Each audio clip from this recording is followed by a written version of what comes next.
Wow, I can't do them all. I was thinking I was just gonna do the one with the food. When I see one with the food, like the food, this one maybe, like that. It's got the food, right?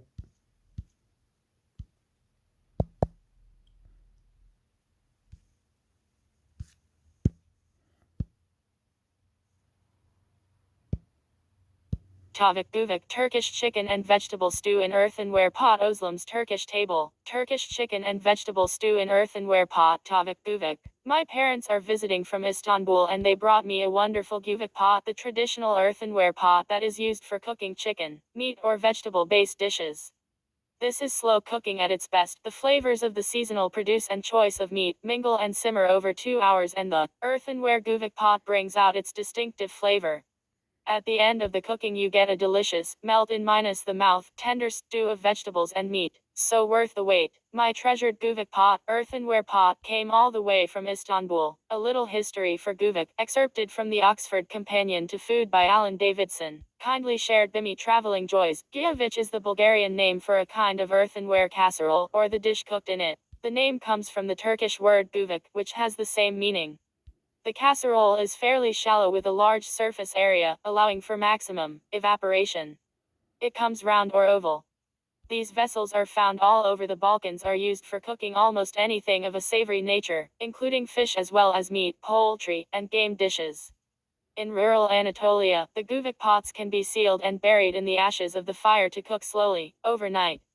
It is also common for the locals in Anatolia to take their guvuk pot to be baked at the bakery. Layer the vegetables that need longer cooking period towards the bottom of the guvuk pot. This guvuk is a wonderful way to use up any seasonal vegetable you have and the meat of your choice if you like. I used runner beans, eggplant, potatoes, zucchini, onions and peppers. They work really well. When the tomatoes are in season, you can replace the chopped, canned tomatoes with the fresh ones. The flavors will be even more amazing. When cooking in the clay pot, bear in mind to layer the vegetables that need longer cooking period towards the bottom of the pot. Once cooked, turn the heat off and let the guvuk rest in the earthenware pot for 30 minutes. The flavors blend and settle deliciously and the earthenware pot will keep warm for a long time. Potato and bulgur patties, delicious dipped into the juices of tavuk guvuk. You may also use the cooked potatoes in this guvuk pot to make this delicious potatosli. Bulgur kofte, potato and bulgur pais love dipping these rolls into the delicious juices of the guvuk. I love the all-in-one pot casseroles and tensir yemekleri in Turkish cuisine. They are wholesome, easy and healthy meals and great for entertaining, and many options included at my cookery book Özlem's Turkish Table Recipes from My Homeland. Signed hardback copies available at this link and delivered worldwide including US and Canada. Delicious tavuk guvuk Turkish chicken and vegetable stew in earthenware pot. I hope you enjoy this delicious, tender and healthy guvuk. It is a bountiful dish and a great crowd pleaser. The leftovers also freeze well. If you don't have a clay/earthenware pot, a cast iron casserole dish, a heavy ramekin dish, or a heavy based pot like Le Courset would work too. For a vegetarian version, simply omit the meat. Mushrooms would work really well here instead of meat. Afiyet Olsun, Özlem, tavuk guvuk Turkish chicken and vegetable stew in earthenware pot. Author Özlem Warren. Recipe type Turkish chicken casserole in earthenware pot. Cuisine Turkish cuisine. 450 gr/1 pound. Chicken breasts, cut into 3-4 chunks. 2 medium onions, coarsely chopped. 3 medium potatoes, skinned, quartered. 1 green and 1 red bell or pointy pepper, coarsely chopped. 250 gr fresh runner or French dwarf beans, trimmed and cut in 3 parts. 2 small or 1 large zucchini, sliced. 1 eggplant aubergine, quartered and cut in small chunks. 1 can of 400 gr/14 ounce. Chopped tomatoes, 15 milliliters/1 tb. Red pepper paste optional, 15 milliliters/1 tb. Tomato paste, 2 pounds. /4 cups of water, 30 milliliters/2 tb. Olive oil, salt and freshly ground black pepper to your taste. Red pepper flakes to serve. Dollops of plain yogurt to serve. Spread the eggplant slices over a tray and sprinkle salt over them.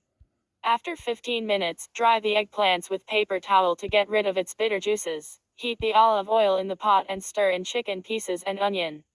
Season with salt and freshly ground pepper and sauté over medium heat for 5 minutes. Add the tomato paste and red pepper paste and sauté for another 3 minutes. Now, start layering the vegetables, bearing in mind to layer the vegetables that need longer cooking period towards the bottom of the pan. Layer the potato slices over the chicken, then the runner beans. Next layer the bell peppers, courgettes and aubergine. Stir in the chopped tomatoes and water. Season with salt and freshly ground pepper, as well as red pepper flakes if you like more heat. Do not stir the guvik pot. Cover and start cooking at medium heat until it starts to bubble. Once bubbling, turn the heat to low and simmer and gently cook for 2 hours, covered. Once cooked, turn the heat off and let the guvik rest in the earthenware pot for 30 minutes.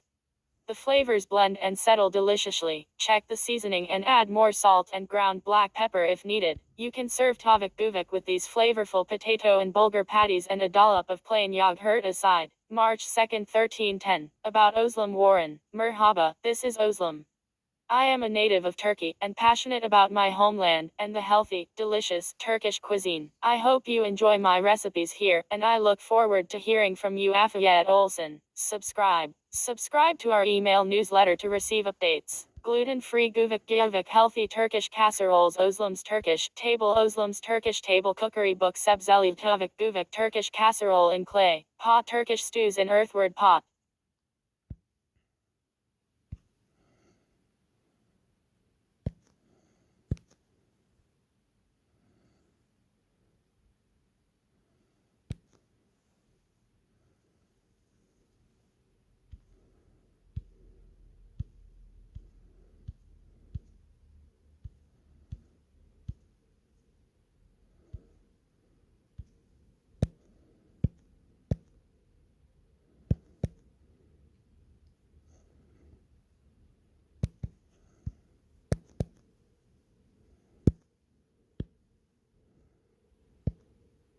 Bake pasta with courgettes, cheese and bechamel kabakli peynirli firin makarna. Özlem's Turkish table. This is a delicious, easy, comforting pasta bake that you can prepare ahead. Dried mint adds a refreshing touch. I used medium cheddar, though you can use any melting cheese you like. I love grated halloumi here too. I try to squeeze in vegetables into my pasta bakes, and bountiful courgettes work well here. Feel free to use other vegetables in hand too. Serve this delicious pasta bake with a refreshing salad. Shepherd's salad, Koban salatasi, from Özlem's Turkish table cookery book, for instance, would be a wonderful match served aside.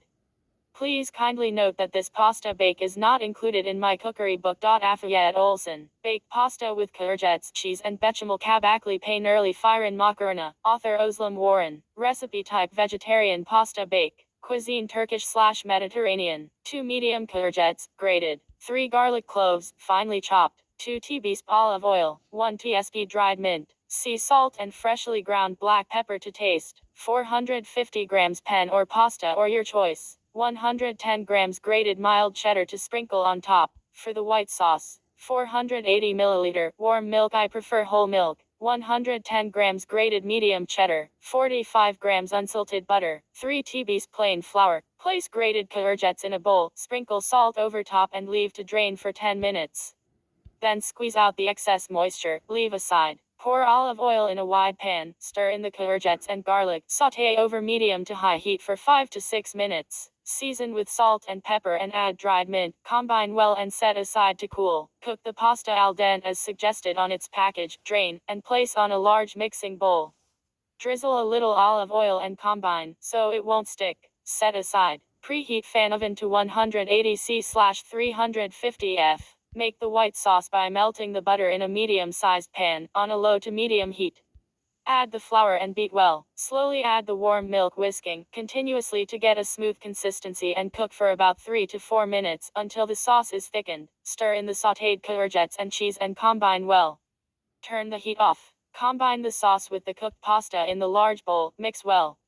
Place and spread the mixture in a 30 x 25 cm baking dish. Sprinkle 110 grams grated cheese over and bake in the preheated oven for 18-20 minutes, until it is golden on top. Let it cool for 10 minutes, then slice and serve with a refreshing salad. Shepherd's salad, Koban salatasi, from Özlem's Turkish table cookery book, for instance, would be a wonderful match served aside. Please kindly note that this pasta bake is not included in my cookery book. Afiyet olsun. March 5, 3251. About Özlem Warren. Merhaba, this is Özlem.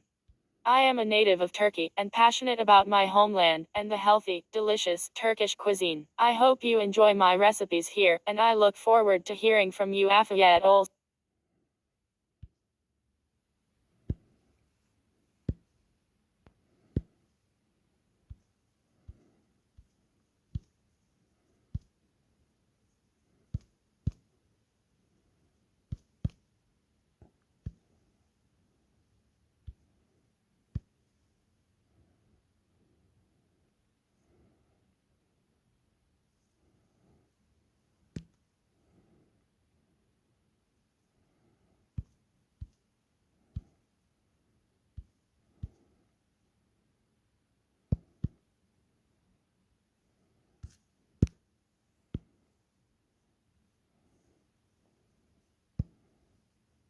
10 most popular Turkish street foods in Istanbul. Turkish food travel. As a local, I am taking you on an Istanbul food tour.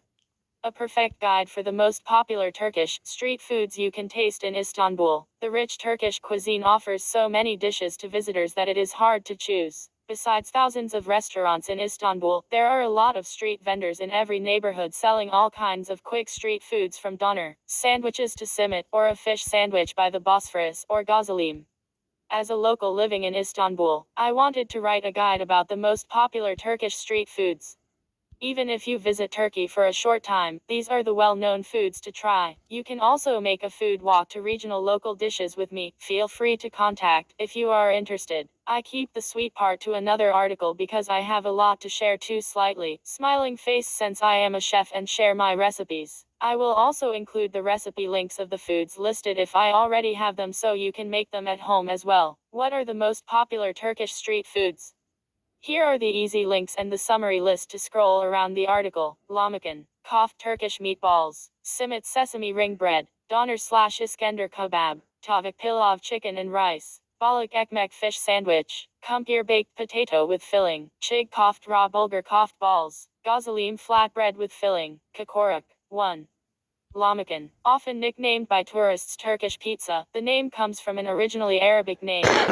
Lamb means meat and ayin means dough, so it's made from vegetable and meat mixture and dough. It has a thin crust and minced meat beef mixture, topped with vegetables, and has a special way of eating. You can top it with a handful of parsley, tomato, onion, lettuce, and a squeeze of lemon juice. Then you can roll it into a wrap and enjoy it with a glass of air and drink. Where to eat lahmacun in Istanbul? If you want to try lahmacun, the first place I would suggest as a local is the Beyzade Kebab Lahmacun. It is in the Fatih Xra area, which you can go with easily by tram stopping at Xra station. This is the whole review of the restaurant I filmed as a part of the Turkish Street Food series. https://youtube.be/zn84zk0 oxum. The location link is here. https://goo.gl/maps per kilometer 5h6vh by 5fzh3a. Can I make lahmacun at home? Yes, you can.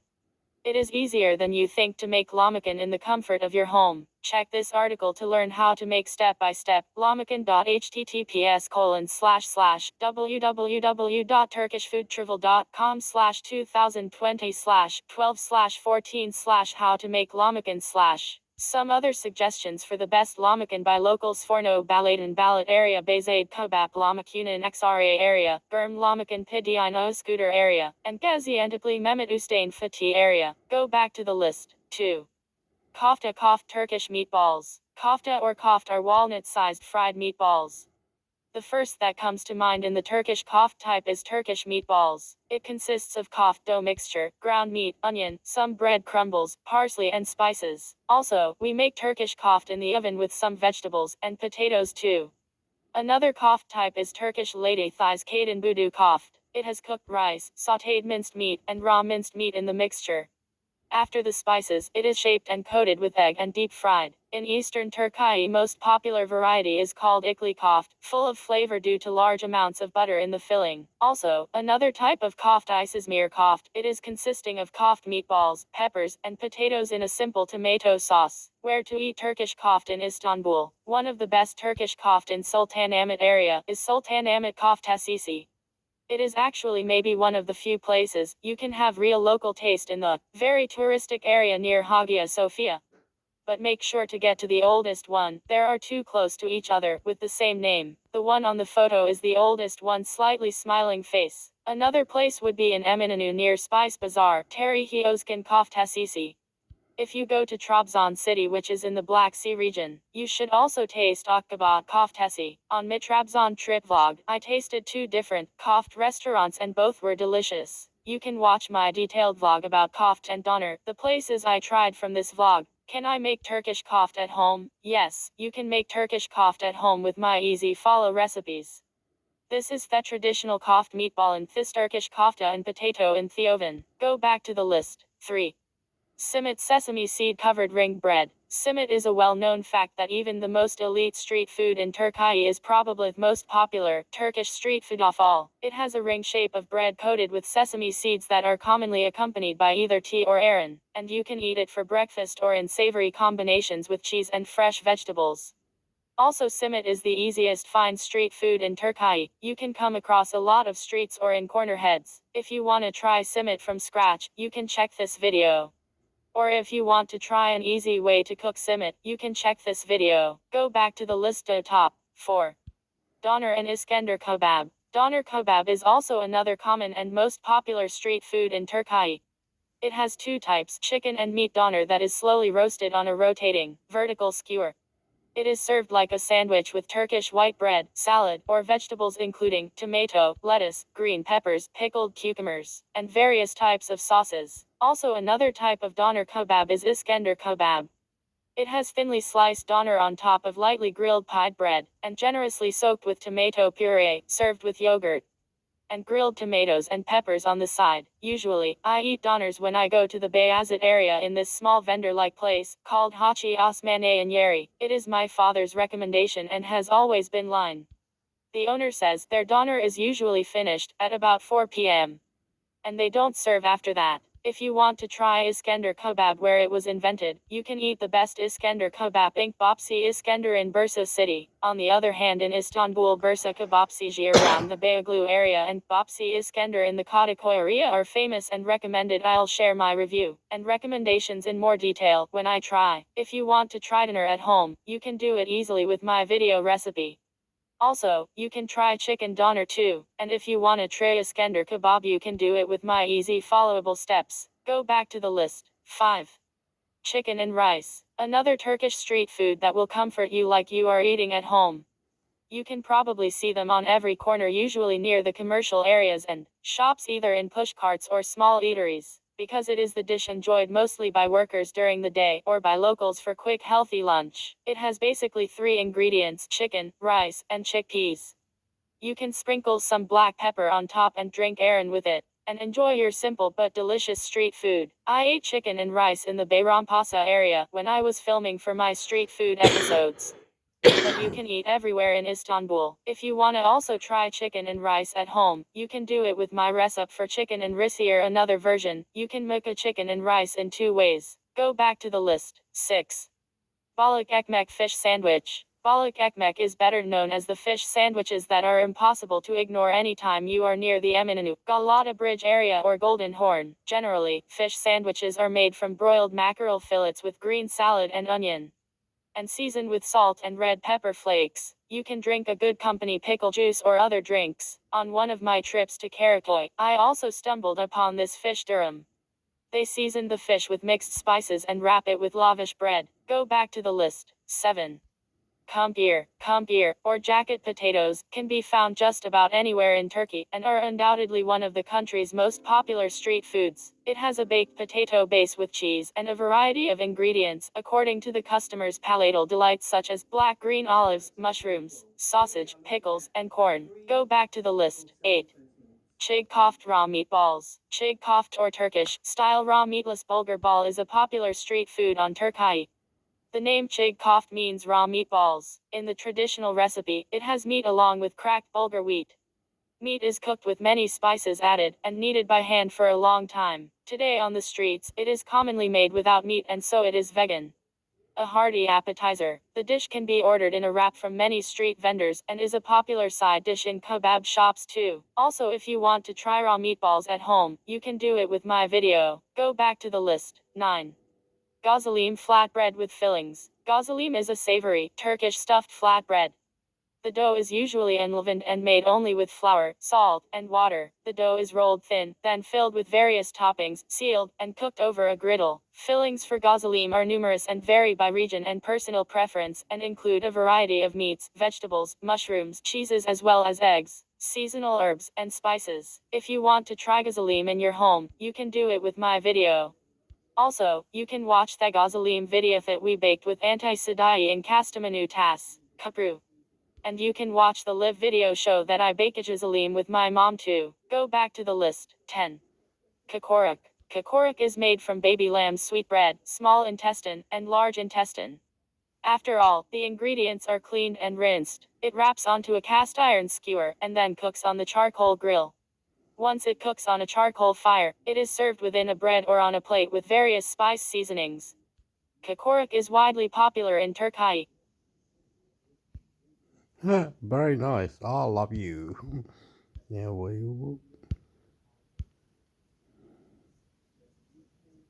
no, no me gustó, no me lo gustó.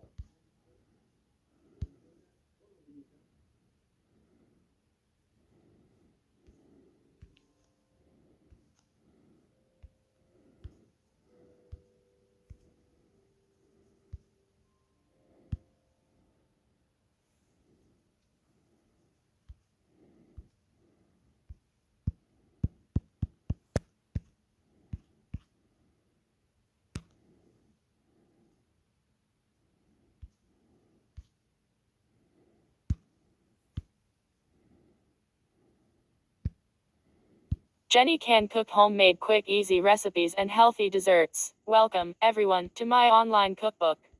Here you won't find any ads or paid endorsements. You will find all my easy recipes, the things I cook at home every day, and if I mention a product it's because I want everyone to get the best results with my recipes. There are no paid endorsements here. I've had a passion for cooking all my life and my goal has always been the same. Well, actually I have 3 goals whenever I cook: make it healthier, make it easier, and make it faster. Whenever I can make a recipe quick and easy and healthy, I want to share it. Having been a working woman all my life, I needed what most other people need: healthy recipes that are quick and easy, especially dinner recipes with simple ingredients most of us have at home. Even when I was working long hours hosting and working on the Jenny Jones show, I still made time to cook my own healthy meals. These days, I feel extremely fortunate that I can spend all my time doing what I love. I created Jenny Can Cook as a place to share my own healthy recipes with everyone from experienced cooks to novices in the kitchen. My healthy lifestyle is what motivates me to create healthy and easy recipes, and especially healthy dessert recipes, because I do love my sweets. I'm not a health food nut, I'm just doing the best I can to create clean recipes that I feel good about eating. But they have to taste great, so I basically work on reducing the bad stuff and increasing the good stuff. For example, with dinner recipes, I focus on using healthy fats and incorporating lots of vegetables. My best desserts usually have less sugar than most and added fiber, where it works. Most of my cookies are made with whole grains, and I often replace chocolate chips with dark chocolate chunks. Keeping it simple is also important.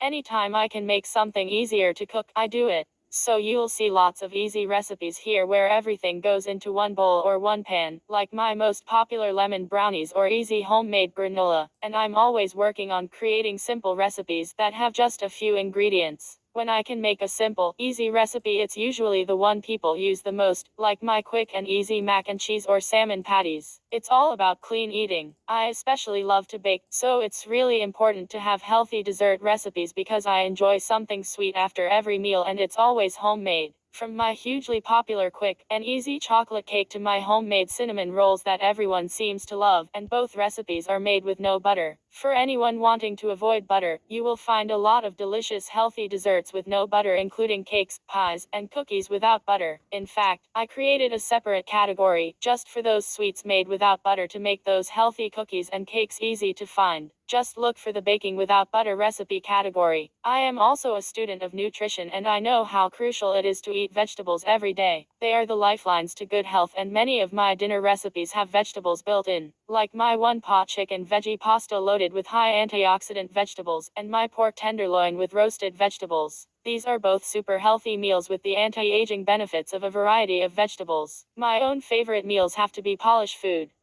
That's my heritage, and I grew up on Polish cabbage rolls, golubki, and pierogi. My sister and I learned to cook from our dad, and we even had our own traditional Polish costumes. People seem to enjoy my Polish family recipes, and I am always working on the next Polish meal to post, but it has to be the healthiest I can make it. I am surprised how many Polish people visit my site and even leave comments in Polish. I love it. The satisfaction I get just knowing that others appreciate my healthy recipes and are cooking healthy foods and meals at home is all the reward I need. I will never sell anything on this site. My only goal is to motivate more people to cook at home, making good nutrition and healthy eating a priority. A lot of people may not realize that eating healthy meals doesn't mean tofu and rice cakes. You don't have to give up your favorite comfort foods. Just change the way you make them. Maybe someday soon, instead of saying, "Aren't you Jenny Jones, the talk show host?" they will be saying, "Aren't you Jenny Jones, the healthy home cook?"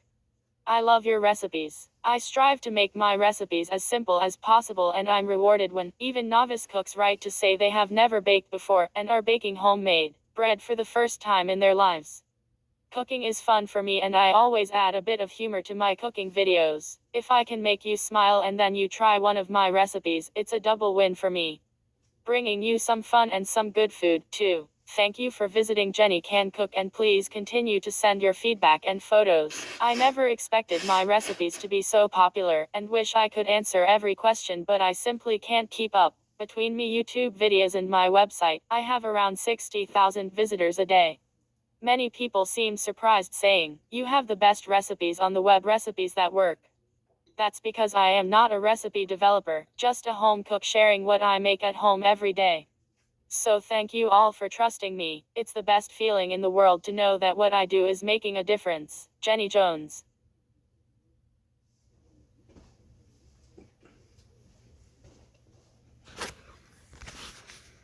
Sounded cool. I had it in there.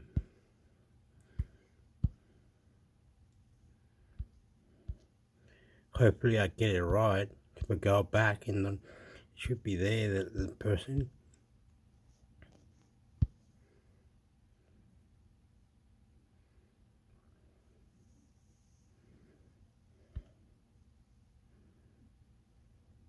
What the hell?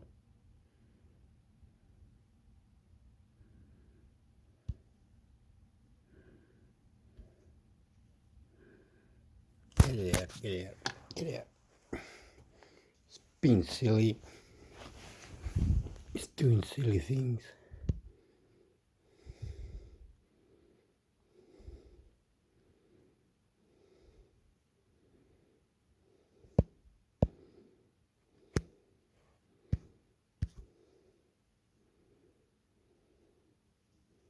It's doing the silly thing again. It's doing the silly thing again. Why would it do that? What? Not like that. Anything like that. Okay.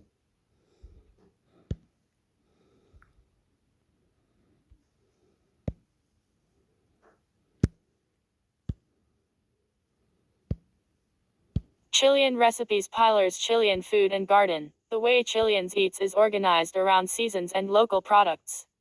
Most Chilean food, sorry, simple and vegetable forward. Meat was and still is expensive. Flavors are mild.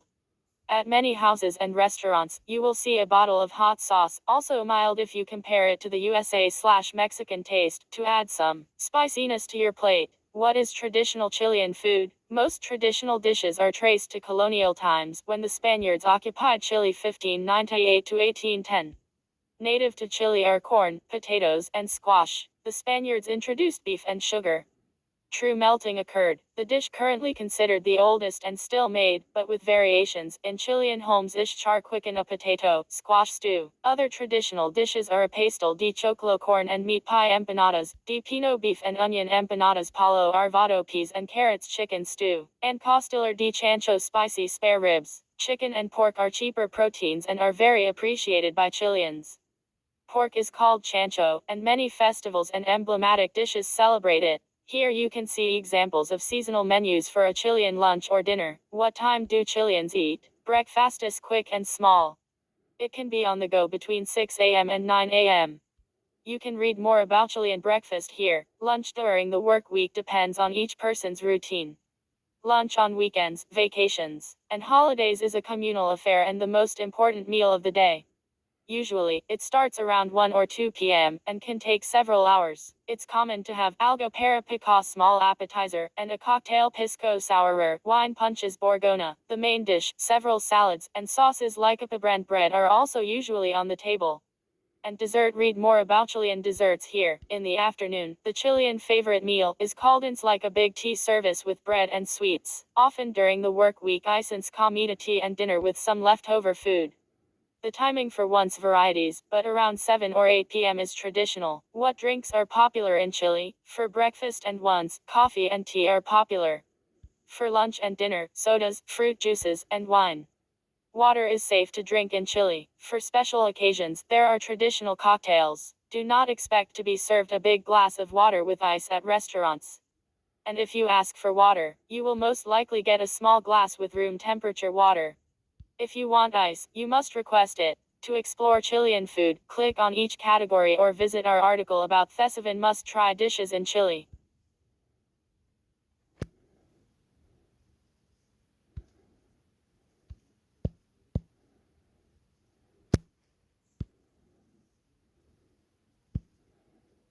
Picanga Pilar's Chilean Food and Garden, version en español. Chilean picanga is a popular dish in Chile, particularly enjoyed during social gatherings, sports events, and barbecues. It is a hearty and flavorful dish combining cold cuts ham, mortadella, head cheese, sausages, cheeses cubed havarti, queso fresco, hard goat cheese, olives, pickled vegetables, and other ingredients.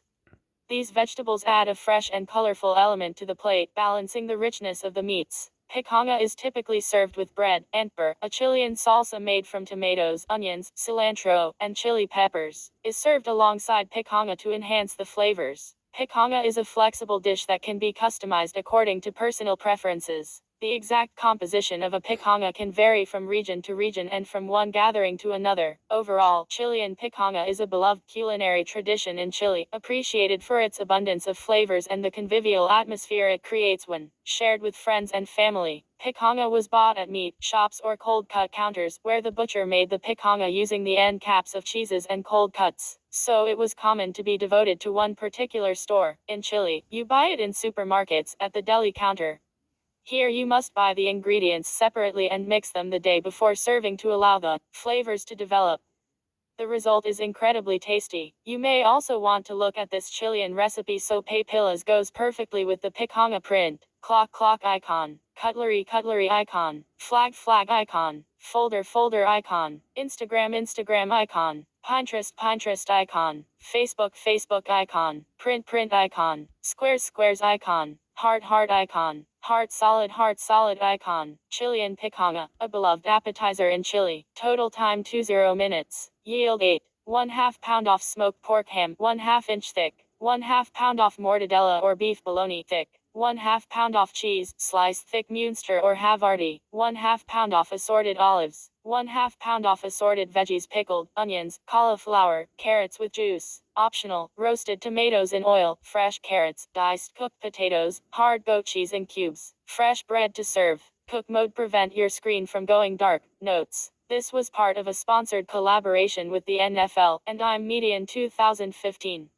However, all opinions expressed are my own. Filthy Orgullo. Author Pilar Hernandez. Prep time 20 minutes. Cook time 0 minutes. Category savory. Method raw. Cuisine Chilean. Keywords picanga. Chilean cuisine. The Chilean kitchen asterisk. If you enjoyed this recipe, you would also enjoy me cookbook asterisk, featuring 75 Chilean recipes for all seasons. It is lovingly written and scrumptiously photographed, and you will delight in the best Chilean cuisine offers, with easy-to-follow recipes tailored to American ingredients and grocery stores. Asterisk Amazon affiliate links.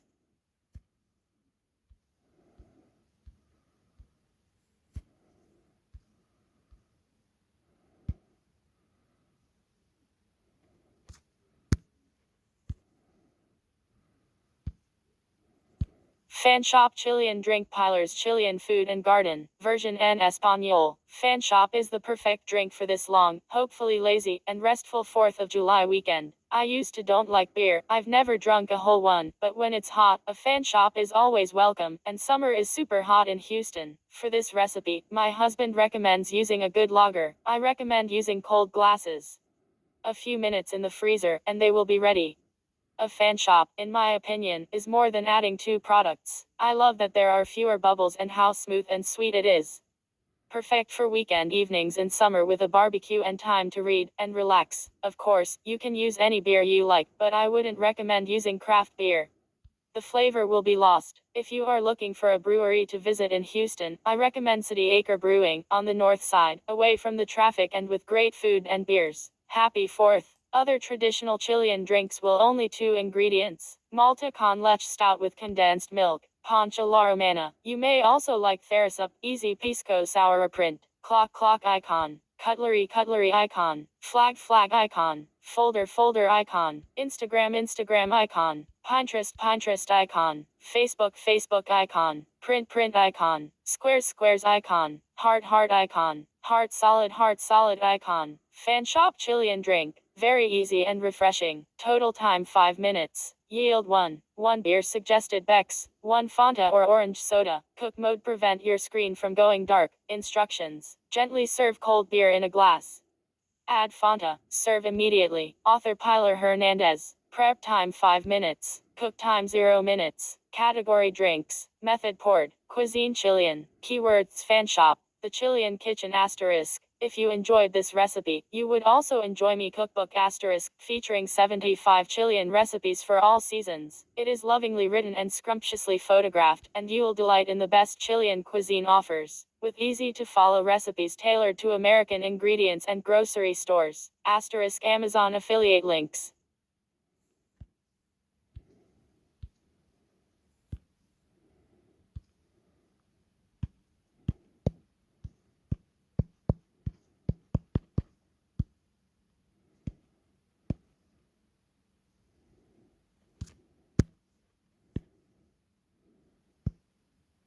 Chilean recipes Pilar's Chilean food and garden. The way Chileans eats is organized around seasons and local products. Most Chilean food sorry simple and vegetable forward meat was and still is expensive. Flavors are mild. At many houses and restaurants, you will see a bottle of hot sauce, also mild if you compare it to the USA/Mexican taste, to add some spiciness to your plate. What is traditional Chilean food? Most traditional dishes are traced to colonial times, when the Spaniards occupied Chile 1598 to 1810. Native to Chile are corn, potatoes, and squash. The Spaniards introduced beef and sugar. True melting occurred. The dish currently considered the oldest and still made, but with variations, in Chilean homes is charquican, a potato, squash stew. Other traditional dishes are a pastel de choclo, corn and meat pie empanadas, de pino beef and onion empanadas, palo arvado, peas and carrots chicken stew, and costillar de chancho, spicy spare ribs. Chicken and pork are cheaper proteins and are very appreciated by Chileans. Pork is called chancho, and many festivals and emblematic dishes celebrate it. Here you can see examples of seasonal menus for a Chilean lunch or dinner. What time do Chileans eat? Breakfast is quick and small. It can be on the go between 6 a.m. and 9 a.m. You can read more about Chilean breakfast here. Lunch during the work week depends on each person's routine. Lunch on weekends, vacations, and holidays is a communal affair and the most important meal of the day. Usually, it starts around 1 or 2 p.m. and can take several hours. It's common to have algo para picar, small appetizer, and a cocktail pisco sour, wine punches borgona. The main dish, several salads, and sauces like a brand bread are also usually on the table. And dessert. Read more about Chilean desserts here. In the afternoon, the Chilean favorite meal is called ins, like a big tea service with bread and sweets. Often during the work week, isens comida, tea and dinner with some leftover food. The timing for once varieties, but around 7 or 8 p.m. is traditional. What drinks are popular in Chile? For breakfast and once, coffee and tea are popular. For lunch and dinner, sodas, fruit juices, and wine. Water is safe to drink in Chile. For special occasions, there are traditional cocktails. Do not expect to be served a big glass of water with ice at restaurants. And if you ask for water, you will most likely get a small glass with room temperature water. If you want ice, you must request it. To explore Chilean food, click on each category or visit our article about the 7 must-try dishes in Chile.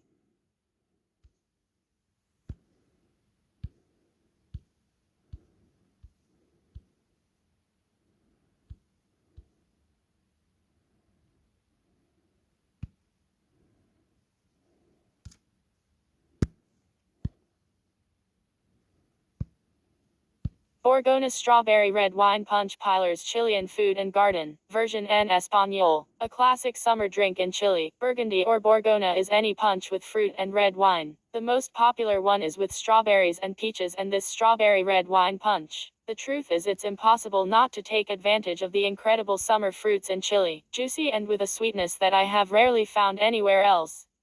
These wine-based punches are delicious and are frequently enjoyed with Sunday lunch. Fruit is very cheap in Chile. Many can access fruit trees in their backyards. I grew up in a house with avocados, cherries, peaches, walnuts, and apricots trees. So spoiled. What varieties of red wines are suitable in Borgoña? I like using moderated price Chilean red wines, especially Pinot Noir, Carmen, and Merlot. If you find Pipeno, an old-fashioned grape, it also works well. What happens if I use white wine? Nothing. It's also delicious, and in Chile, we call that acli. What do you serve with? Borgoña is enjoyed before the main meal. Sometimes they will be just salted peanuts or chips on the table or a small charcuterie board with salami, queso chanco picanga, and pickles. In restaurants, usually, you will get a small bread basket with pen a macedon per dot print, clock icon, cutlery icon, flag icon, folder icon, Instagram icon, Pinterest icon, Facebook icon, print icon, squares icon, heart icon, heart solid icon. Borgoña Strawberry Red Wine Punch. A refreshing drink for hot summer afternoons. Total time 20 minutes. Yield 4, 1 bottle red wine, 1 box of strawberries, 2 medium ripe peaches, optional, sugar to taste, 2 tablespoons cointreau or other liquor. Cook mode: prevent your screen from going dark. Instructions: peel the peaches and cut them into small pieces. Save the juices. Add the washed and chopped strawberries. Mix fruit and sugar. Start with 2 tablespoons before adding the wine. Add the wine and cointreau. Stir and refrigerate for at least 2 hours, can be up to 6 hours. Serve over ice. Author Pilar Hernandez. Prep time 20 minutes. Cook time 0 minutes. Category: drinks. Method: quick. Cuisine: Chilean. Keywords: strawberry red wine punch, Borgoña, the Chilean kitchen **. If you enjoyed this recipe, you would also enjoy me cookbook **, featuring 75 Chilean recipes for all seasons. It is lovingly written and scrumptiously photographed, and you will delight in the best Chilean cuisine offers, with easy-to-follow recipes tailored to American ingredients and grocery stores. * Amazon affiliate links.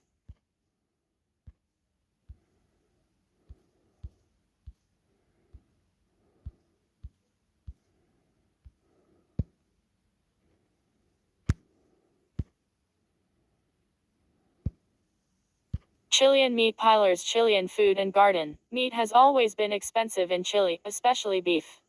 And for the most part, steaks are for important occasions. Beef ground meat is ubiquitous and integral to the pino de carne, a mix of ground meat, onion, and Chilean seasonings. Pino is used on empanadas, pastel de choclo y papas, papas rellenas, and more. Other popular cuts are platetas similar to brisket, choclillo o palo gunso I of round beef, lomo vetado ribeye, entrana outside skirt, asado de tres short ribs, and posta top sirloin. They are not exact cut correspondence between the USA and Chile. You can use this table developed by the US Department of Agriculture as a reference. The bottom table, new cuts, is more accurate. Pork, called cerdo or chancho in Chile, is popular.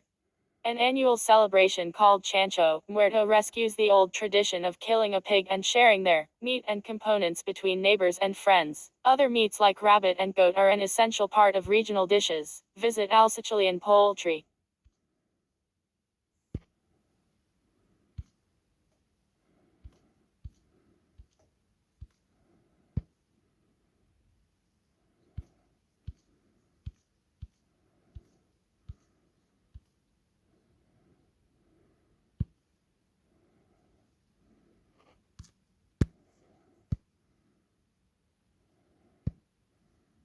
Pastel de papas Chilean vegetarian shepherd's pie. Pilar's Chilean food and garden. Pastel de papas Chilean vegetarian shepherd's pie, version en español. I love shepherd's pie, which is probably my favorite food, and for a long time, I wanted to make a healthier version without meat, and since I love legumes, I decided to go with this version, which is too successful.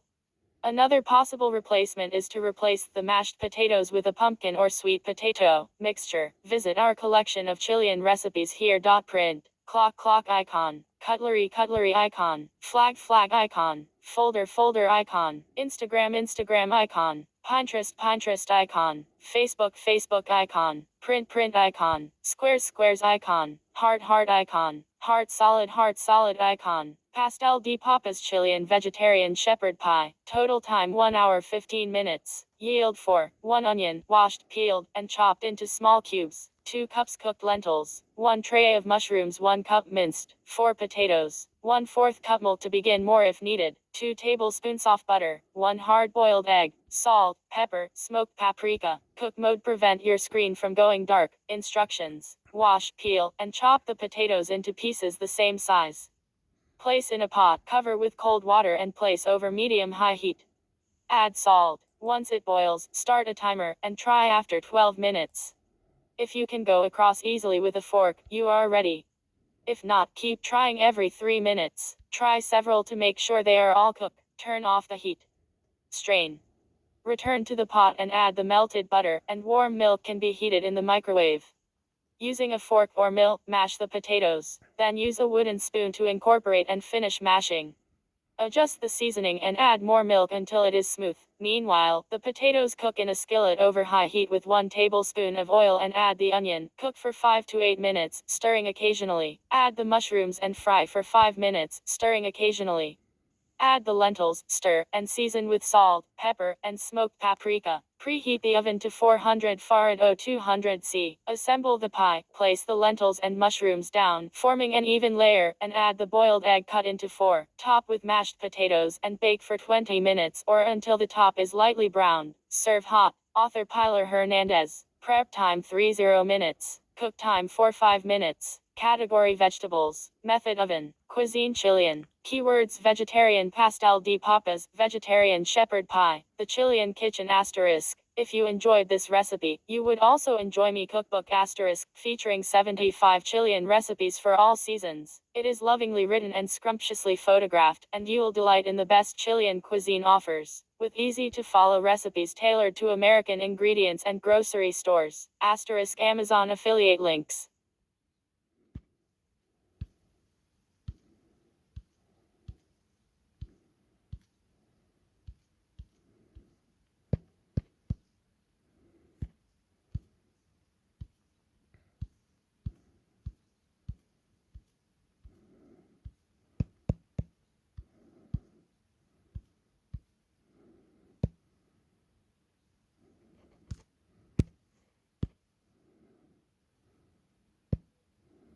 About Pilar's Chilean food and garden. Hello.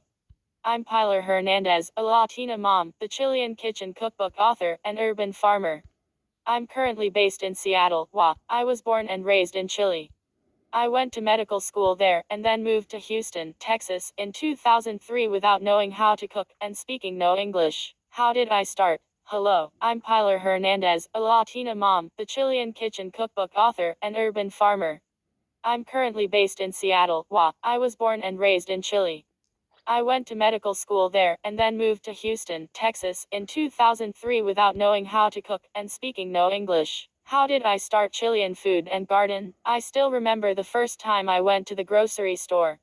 I almost cried out of frustration, not knowing what brands to buy or which food was equivalent to what I grew up eating. Today I'm a happy food blogger, cookbook author of Chilean Kitchen, and coordinator of 2 community gardens. I will show you how to cook Chilean food with US ingredients you find in your supermarket. I'll challenge you to try exotic fruits like lucuma or maqui and our favorite cereals, wheat berries and quinoa. Welcome to my Chilean kitchen. In 2014, I published my first cookbook with 3 other Chilean bloggers, Camarico, del blog a la mesa, only available in Spanish. Connect with me. Bloginmacochinahoy@gmail.com. My Facebook. my Twitter, my Pinterest, my Instagram, places where I have been featured, Cherry Bomb, Real Simple, Woman's Day, Texas Monthly, Epicurious, Cherry Bomb, Houston Chronicle, Chill Travel, Domino, NPR The Salt, Univision Houston, NBC Latino, Where Women Cook, Delicious Links at the Kitchen, Spanglish Baby, His Award, Chilean Press, Revista Wycon, La Tercera, Revista Ya, Zancada, Diario La Hora, Revista Paula, B Bloguera, FM DOS, others, Ecuador La Revista del Diario El Universo.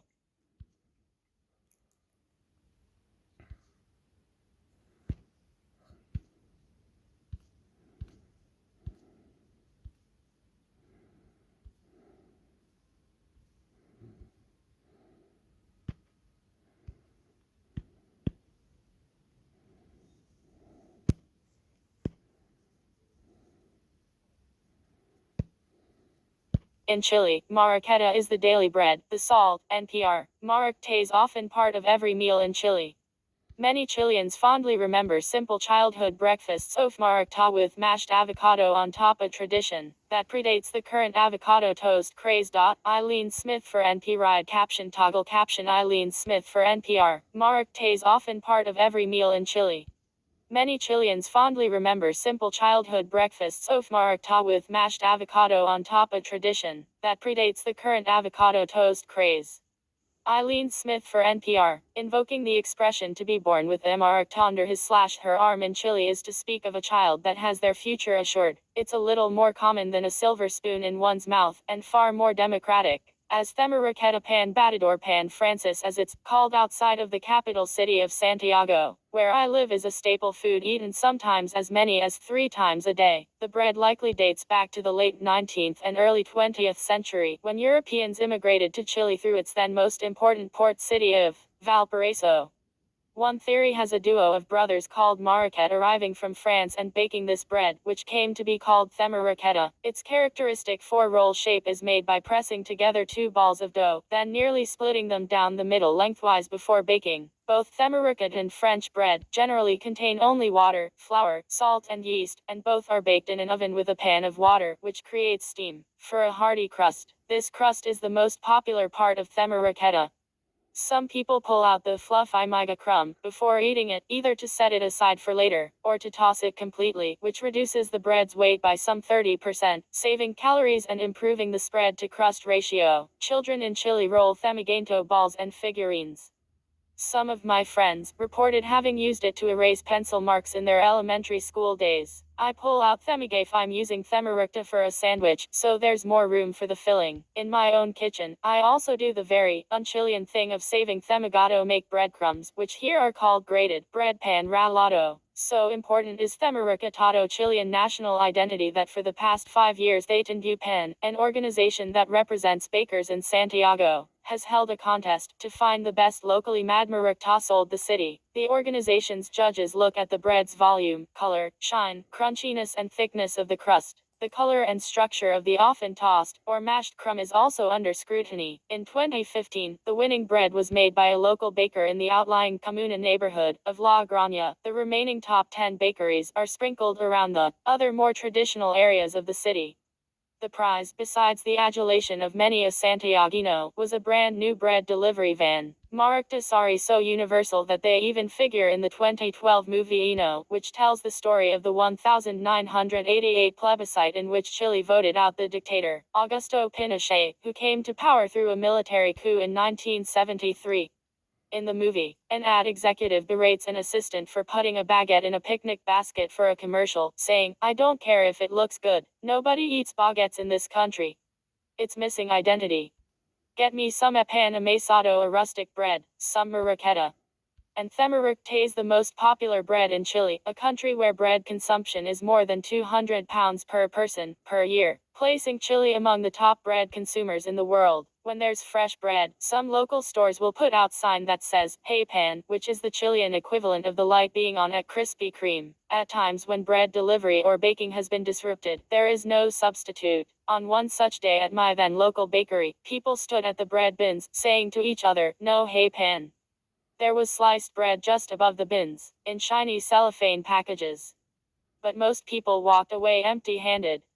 If it's not fresh, it's not pan de verdad real bread. Most of my friends who now live elsewhere, both Chileans and foreigners, cite Themerica as something they miss when they are not in Chile. They talk about eating it hot, from the bag on the way home from the bakery, or once home, with butter, with scrambled eggs tucked inside, or around a sausage, as part of charapan, the essential first step to every Chilean barbecue, or simply as part of breakfast, or evening tea, with mashed avocado on top, a tradition that people remember from their childhoods, thus predating the modern-day avocado toast craze. Yet as popular as this bread is, home bakers in Chile don't often make it.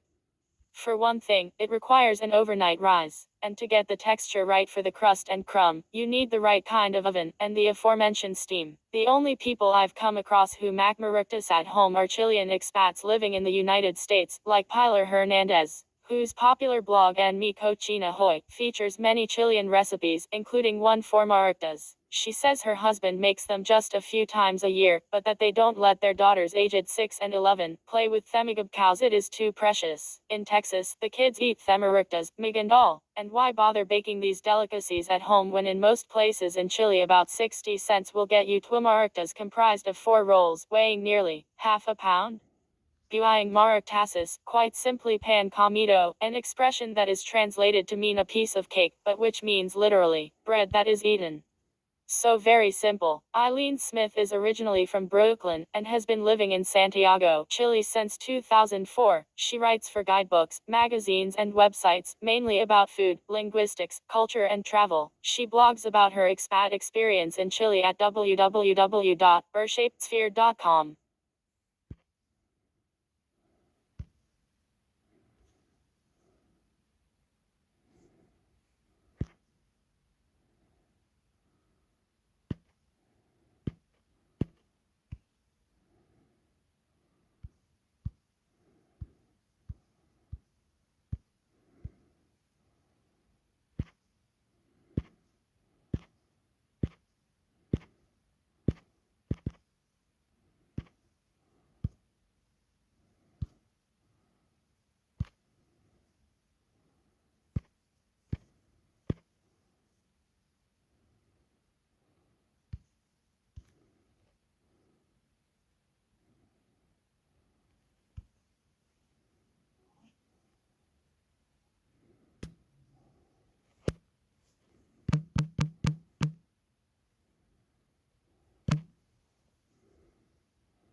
6 ways to build your spicy food tolerance. I was blessed with a mom who was a spicy food addict. From a young age, I remember chugging glasses of milk to be able to tackle her 5-alarm chili, and working for Child Pepper magazine has increased my spice tolerance, what with having to participate in taste tests dedicated to hot sauces, salsas, and other fiery products. But for anyone new to the spicy food world or who just wants go to the next level, here are 6 ways to do it. 1. Start small. Begin by dousing your mac and cheese with extra black pepper or sprinkling crushed red pepper flakes into your soup. Seema Avora, an integrative health practitioner in Nike, recommends a spicy diet to her clients due to a variety of health reasons, stimulating metabolic rate, lowering blood pressure, etc., and recommends starting out by using ketchup spiked with a couple drops of Tabasco. 2. Savor the flavor. Modern spice author Monica Bide says to focus on tastes and aromas that make you want to keep eating. Just remember to keep restraint. The number one mistake most people make when spicing their food is using too much of a spice. Fresh spices, used sparingly, add great flavor, she says. Also, add one spice at a time to figure out if you enjoy its flavors before muddling a dish with several types of spices and flavors. 3. Increase the spice. Slowly. Start with milder ones like poblanos and cubanelles before moving on to jalapenos and serranos. When your taste buds get accustomed to these small measures of spice, bring it up a notch. Try adding seeded, chopped chiles to your meals. Start with milder ones like poblanos and cubanos before moving on to jalapenos and serranos. A friend of mine who worked up his spicy tolerance advised this. It needs to be somewhat gradual, but don't be afraid to go a little too spicy sometimes. You don't have to douse every meal with hot sauce, but if you want to stretch your tolerance, then you need to have an occasional meal that leaves you with a burning mouth. It's like exercising a muscle, no pain, no gain. 4. Keep it on the side. Marie Oakes, head chef of Thebosque Village in Mexico, often cooks for groups of people, needing to balance the spicy fans with those who aren't. One successful way she's found to do this is by serving spicy sauces or salsas on the side, so each person can add to their liking. This idea is especially useful if you are trying to increase your tolerance while other people in your family may not be as interested in doing so. 5. Have coolants on hand. Have a little milk to go with your meal or mix a spoonful of sour cream into the salsa. Dairy products go a long way in taming any spicy pain. A great tip is to have spicy food with something that is a natural coolant for the body. For example, Thai food tends to be spicy, but they use a lot coconut milk, which is cooling, Sima says. You will also find that Indian and Mexican food tends to have cilantro or lime, which are both cooling and help to ease the powerful effect of spicy food. 6. Don't force it. Not everyone's stomach can handle spicy foods. If you repeatedly experience pain after incorporating spiciness into your diet, then stop. It's not for you. How have you increased your tolerance to spicy foods?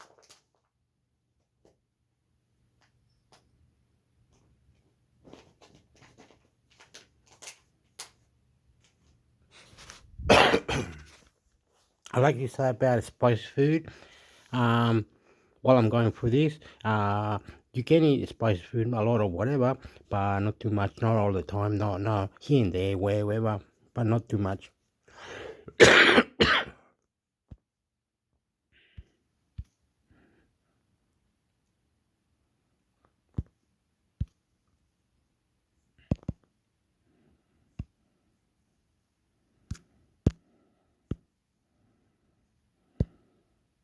Broiled salmon with chili lime mayonnaise recipe. Why this recipe works. The broiler provides an intense blast of heat, enough to quickly brown the surface before the interior of the fish overcooks. The mayonnaise acts as an insulating layer, keeping the fish underneath even more tender and moist. Baked salmon recipes are all the rage.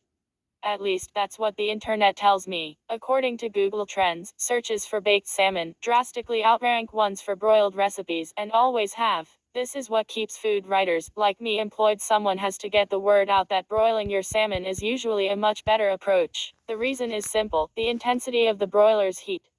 With salmon, we generally want to sear the exterior while leaving the interior tender and juicy. That means cooking the outside of the fish quickly before the heat can fully penetrate the interior and dry it out. A frying pan on the stovetop works well for this because the fish can make direct contact with the hot pan and oil, searing the exterior rapidly. You can read about the best method for cooking salmon in a pan here, but of course not everyone wants to do that. It requires more attention, technique, and finesse than just popping the fish in an oven. I have nothing against choosing an easier path, but we might as well choose the best easy path if we're going that way. Baking, isn't it? No matter how hot you set your oven, the heat is unlikely to be sufficient for any kind of browning on the fish's surface before it overcooks in the center. You'll either end up with a piece of nicely cooked salmon that looks like it was steamed, or a browned one that's been roasted to death. The broiler, however, is powerful enough to sear a piece of fish that's right under it while leaving the center perfect. It's why Kenji likes his toaster oven method for cooking salmon so much. And, frankly, if you're only cooking a small serving of fish, the toaster oven is the way to go, since it's a much more energy-efficient option. For bigger pieces of fish, or multiple servings, though, a toaster just won't work. In those cases, you need to size up to an oven. All you have to do is slide the fish on the top oven rack directly under the broiler, and cook it until the surface is browned and the center reaches a perfect 115 to 125 degrees Fahrenheit, 46 to 52 degrees Celsius, around medium to medium rare. If the fish browns too quickly and isn't quite done enough in the center, just switch the broiler off and finish the fish in the hot oven, which shouldn't take more than a minute or two longer. One thing to keep in mind is that a lot of ovens cycle the broiler on and off to manage the heat, but you'll want it constantly on while the fish is under it again for the biggest, quickest blast of intense heat you can get. With a lot of ovens, you can ensure the broiler stays on by keeping the oven door cracked while the salmon is in there. The basic technique works the same no matter the recipe. You could season a piece of salmon with salt and pepper, rub it lightly with oil and stick it under the broiler, just like that. You could try something like Kenji's miso glaze from his toaster oven recipe, adapting it to the broiler for a larger number of servings. Or you can coat the fish in a thin layer of a flavored mayo like I do here in my case. The mayo is mixed with harissa chili paste, lime zest, and fresh lime juice. The mayo comes with the additional benefit of acting as an insulator, keeping the fish underneath even more tender.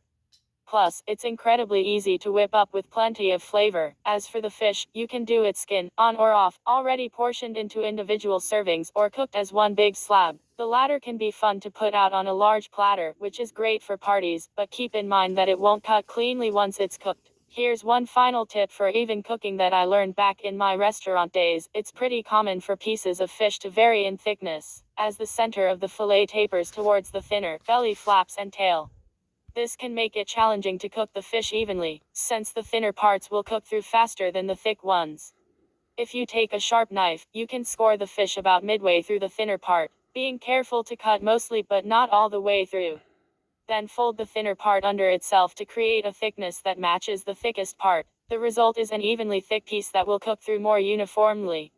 Note though, that this isn't a great idea with skin on fish, since you'd be folding the skin onto itself and sandwiching it between the layers of flesh. Not that appealing, so remember, there's nothing wrong with using an oven to cook salmon, as long as you're broiling and not baking. May 2017. Broiled salmon with chili lime mayonnaise recipe. Broiling promises a more intensely browned surface while leaving the center of the salmon tender and juicy. 1 cup mayonnaise 235 ml, 2 tablespoons harissa chili paste 30 ml, plus more if desired. Finely grated zest of 2 limes plus 2 teaspoons fresh lime juice 10 ml, 1/2 teaspoon ground coriander seeds. 2 pounds burnless center-cut salmon fillet 900, with or without skin and either whole or divided into individual portions. See notes. Kosher salt and freshly ground black pepper. Preheat broiler and set oven rack to about 6 inches below broiler element. Meanwhile, in a small bowl, stir together mayonnaise, harissa, lime zest and juice, and coriander seeds. Season with salt and pepper. Feel free to adjust flavor and heat level by adding more harissa, if desired. Line a rimmed baking sheet with aluminum foil. Lightly season salmon all over with salt and pepper. Set salmon on prepared baking sheet and rub a thin, even layer of harissa, mayo all over the surface and sides. Broil salmon until browned on top, and the center registers 115 to 125 degrees Fahrenheit 46 to 52 degrees Celsius, for medium rare to medium, respectively. About 5 minutes, it can help to keep the oven door cracked while salmon is cooking to prevent the broiler from cycling on and off, though not all ovens function this way. If salmon becomes well browned on top before it is cooked enough in the center, switch off the broiler and set the oven to 425 degrees Fahrenheit 220 degrees Celsius. Then continue cooking until done. This shouldn't take more than 1 to 2 minutes longer. Transfer salmon to plates or a platter and serve. Special equipment. Rimmed baking sheet, aluminum foil, instant red thermometer. Notes. You can make this recipe with salmon that's already been portioned into individual servings, or a larger fillet for a party or large gathering. Just keep in mind that once cooked, a large piece of salmon won't cut cleanly. This recipe works equally well with skin on and skinned salmon. Read more. 5-minute miso glazed toaster oven salmon. Japanese style salted salmon shiitake. Broiled salmon with dilly beans. Honey soy glazed salmon with bok choy.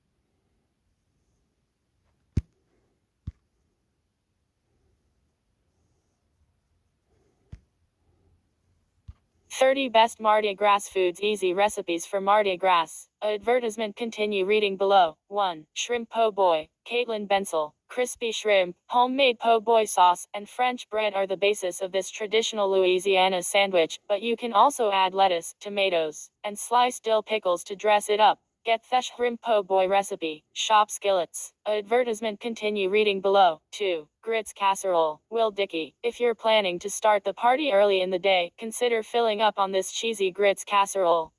It's topped with bacon and plenty of hot sauce. Get the grits casserole recipe. Advertisement. Continue reading below. 3. Pecan pralines. Caitlin Bensel. You can find pecan pralines everywhere in New Orleans. It's a southern confection that's easy to make at home. Get the pecan pralines recipe. Advertisement. Continue reading below. 4. Roasted asparagus with Cajun hollandaise. Con poulet. This Cajun flavor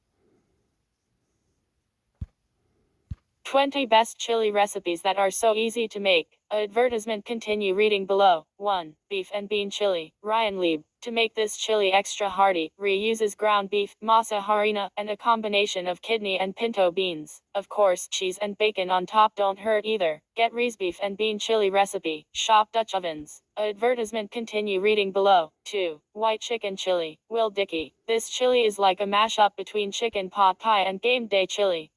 It's creamy, comforting, and great for using up extra rotisserie chicken. Get the white chicken chili recipe. Advertisement. Continue reading below. 3. Slow cooker chili. Will Dickey. This set it and forget it chili might sound too good to be true, but it really does deliver all those slow cooked flavors without having to stand around and stir.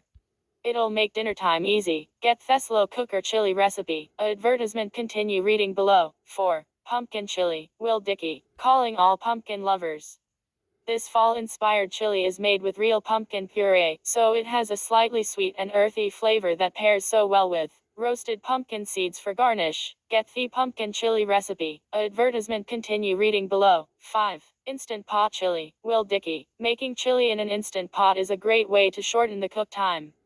To make up for the fact that it's not simmering all day long, this recipe uses flavor-packed ingredients like chipotles in adobo and fire-roasted tomatoes. Get the instant pot chili recipe. Shop Instant Pots. Advertisement. Continue reading below. 6. Chili stuffed zucchini boats. Ralph Smith. The zucchini acts as a kind of edible bowl in this healthy yet hearty weeknight dinner. You can still have all your favorite chili toppings, like sour cream, shredded cheese, sliced green onions, or even hot sauce. Get Reese chili stuffed zucchini boats recipe. Advertisement. Continue reading below. 7. Slow cooker turkey chili. Will Dickey. A turkey chili can be just as flavorful as a beef chili, especially if it has the right mix-ins. This one uses fire-roasted tomatoes, peppers, and corn. Just add avocado and corn chips for topping. Get the slow cooker turkey chili recipe. Advertisement. Continue reading below. 8. Black bean chili. Will Dickey. This recipe comes together in just 45 minutes, so it's a no-brainer for weeknight dinners. In fact, this foolproof turkey and bean chili is even easy enough for lunch. Get the black bean chili recipe. Advertisement.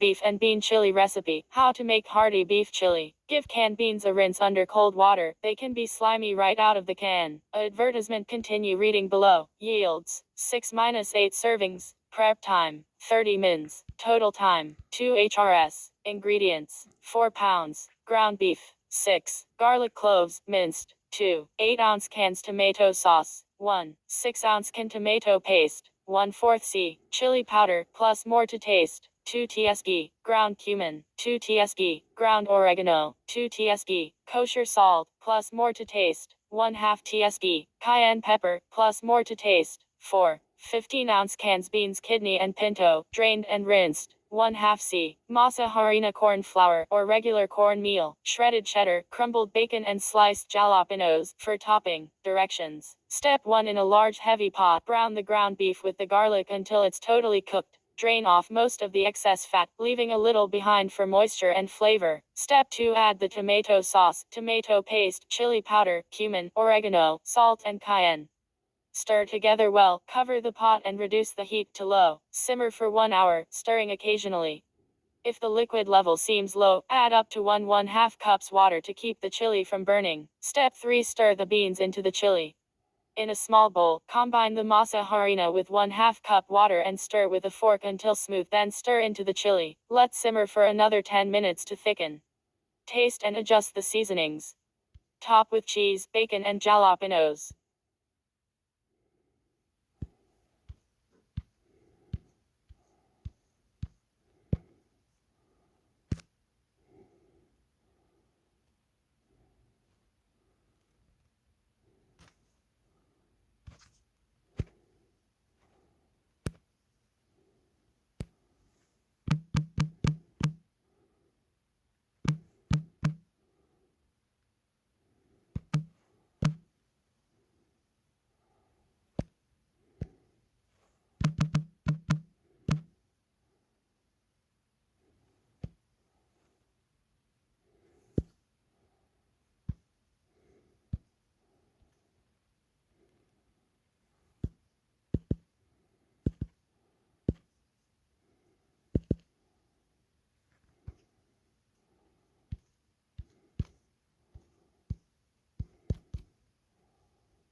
Food and wine, rigorously tested recipes and trusted culinary content. Antoni Porofsky opens up about anxiety, Red Lobster, and hanging out with Martha Stewart. Antoni Porofsky is the food and drinks expert on Queer Eye, a best-selling author, and host of his own Netflix cooking competition show Easy Bake Battle.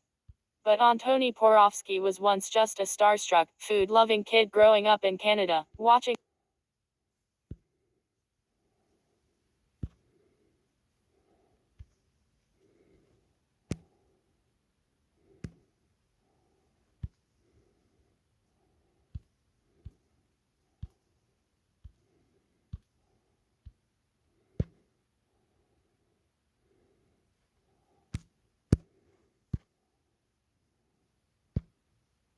the 40 best cooking tips and recipes from 40 years of the Food and Wine Classic.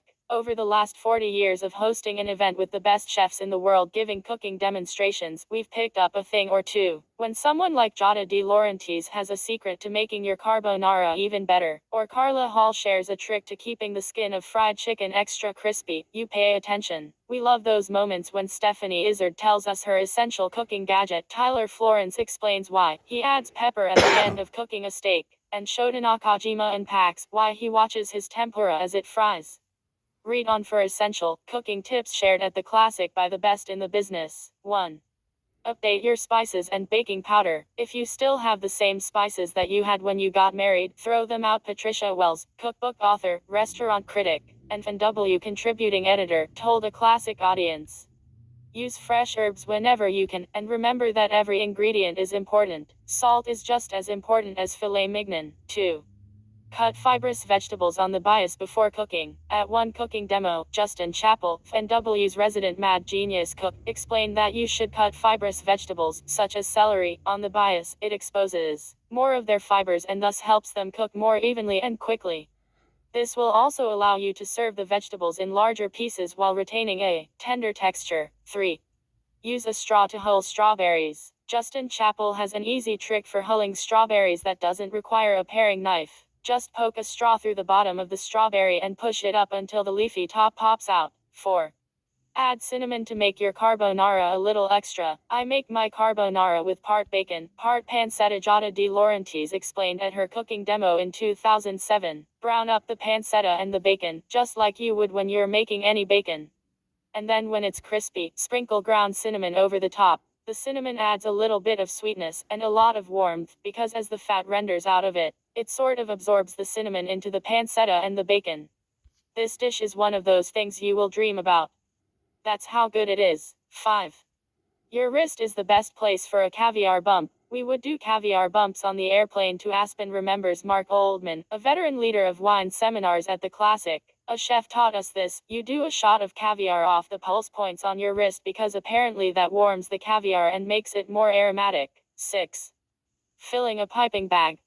A jar can help. When you are trying to fill a piping bag with frosting or meringue, pastry chef Claudia Fleming recommends standing the bag tip down in a cylindrical container, like a quart-sized deli container or a mason jar. This way, you can keep your hands free and scoop the frosting, ganache, or whatever else into the bag more easily. 7.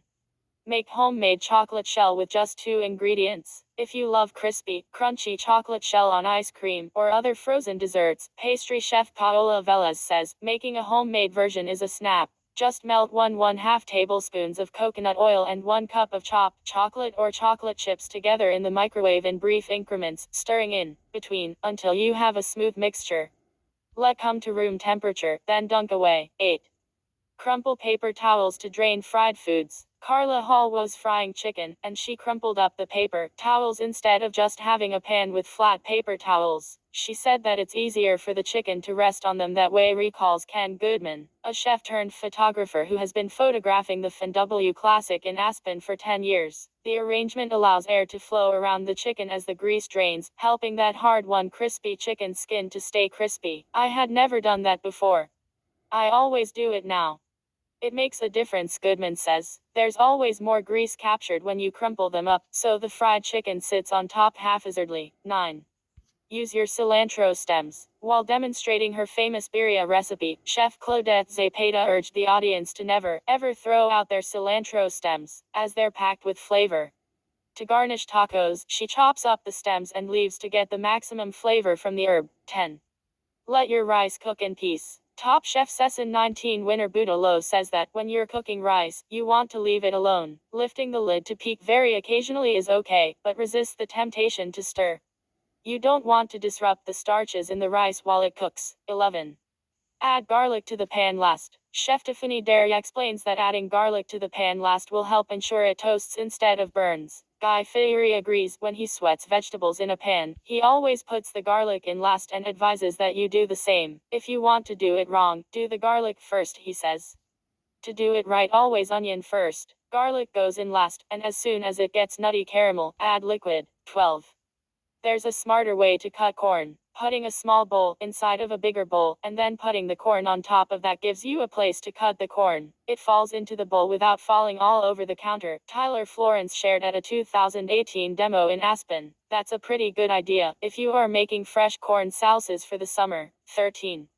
You don't have to choose between butter and olive oil. At his cooking demos, Chef Marcus Samuelson likes to heat up both butter and olive oil in the pan before sauteing. Butter adds a nutty flavor, while oil can really take the heat and allow you to cook at a higher temperature. Plus, you get beautiful browning this way. 14.